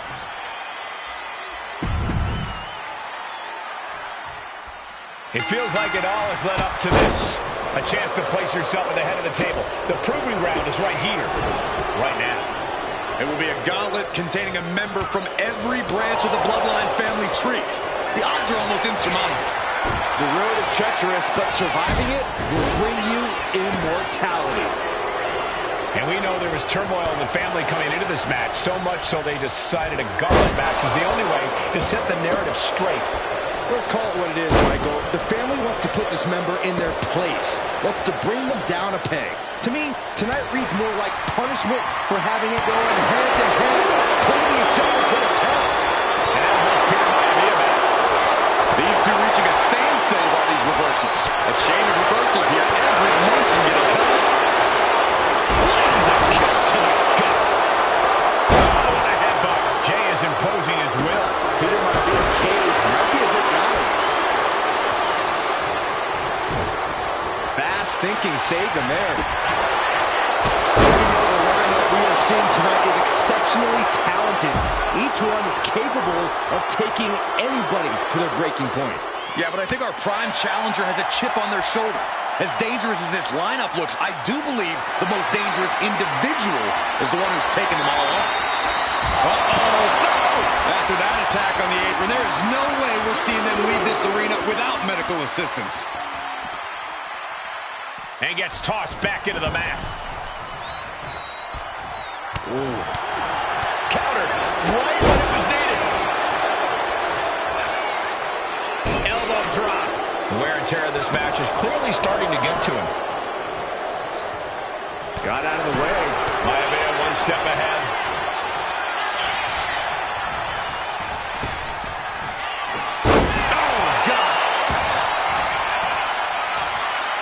This could do it. Fending off a 2 count there. I didn't think this match was close to over. Ooh, great anticipation. Oh, what a headbutt. Oh. God, what a kick. Oh, ouch. Super kick.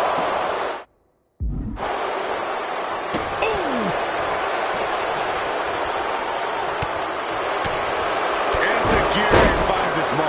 And now looking even worse for wear. Could be getting into a dire situation soon. He finds a counter for Jay. Side headlock takeover, nicely done. Really wrenching it. And Jay saw it coming. There it is. Reversal. Kick to the gut.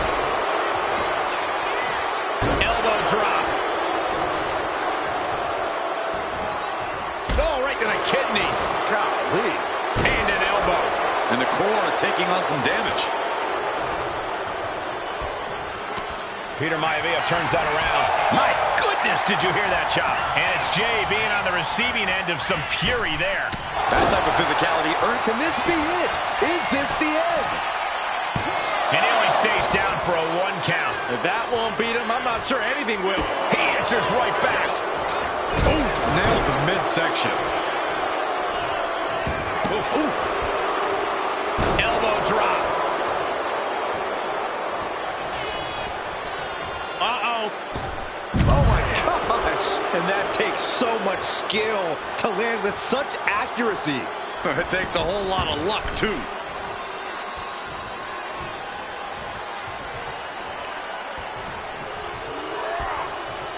Super kick!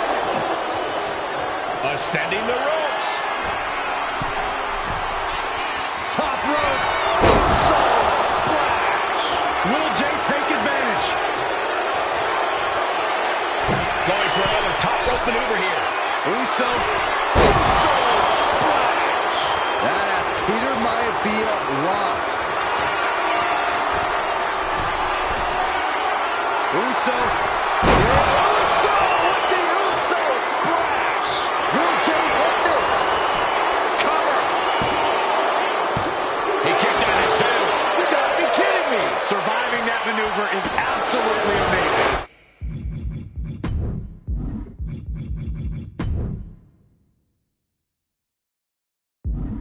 And Jey threw everything he had at his opponent. You gotta wonder what else he's got to do to put him away.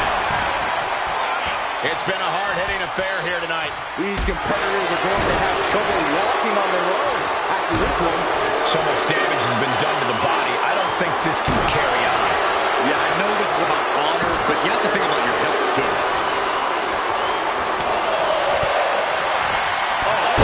What a headbutt.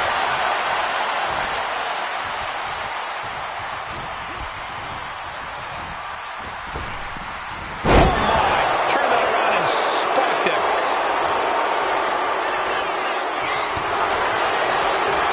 Super kick. He thinks he has it. Here might be a big feat. Eliminated from this gauntlet match.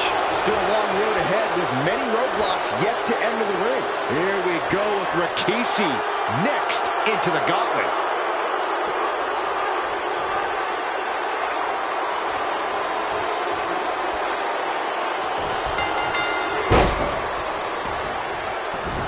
And he has an answer for Rikishi. And let's not lose the reason for this match. The right, no, the honor to have sole possession of the seat that stands at the head of the table. Well, if you can survive tonight, you will be at the top of the mountain, casting an enormous shadow over every possible challenger. I'm already intimidated thinking about the Ula Fala adorned around this superstar's shoulders. Enzuigiri finds its mark.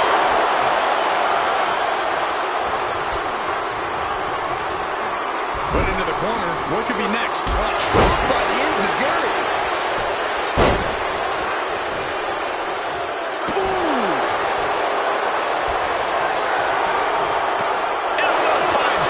A clash of counters, and these superstars did it wrong. And as cool as this match might seem, let's not forget, this is family. And right or wrong, however a family settles their disputes needs to be respected. No. High risk cross body. Unbelievable athleticism. Just going for it all and landing a direct hit. And my word, this has been a match for the ages. This has been a monumental affair. Rikishi is getting picked apart right now. Yeah, Jey has all the wheels turning now. Cover! Oh, my, how in the world did he kick out of that? Still in it. Burning area.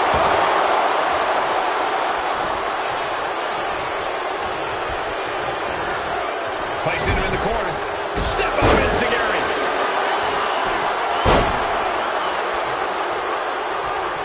Super kick! Will it be? Shoulder up, shoulder up. I mean, you got to think he's just one final blow away from not kicking out next time. Oh, that hurt right in the kidney. An impressive sequence from Jey. Yeah, Rikishi's on the wrong side of every exchange. Uso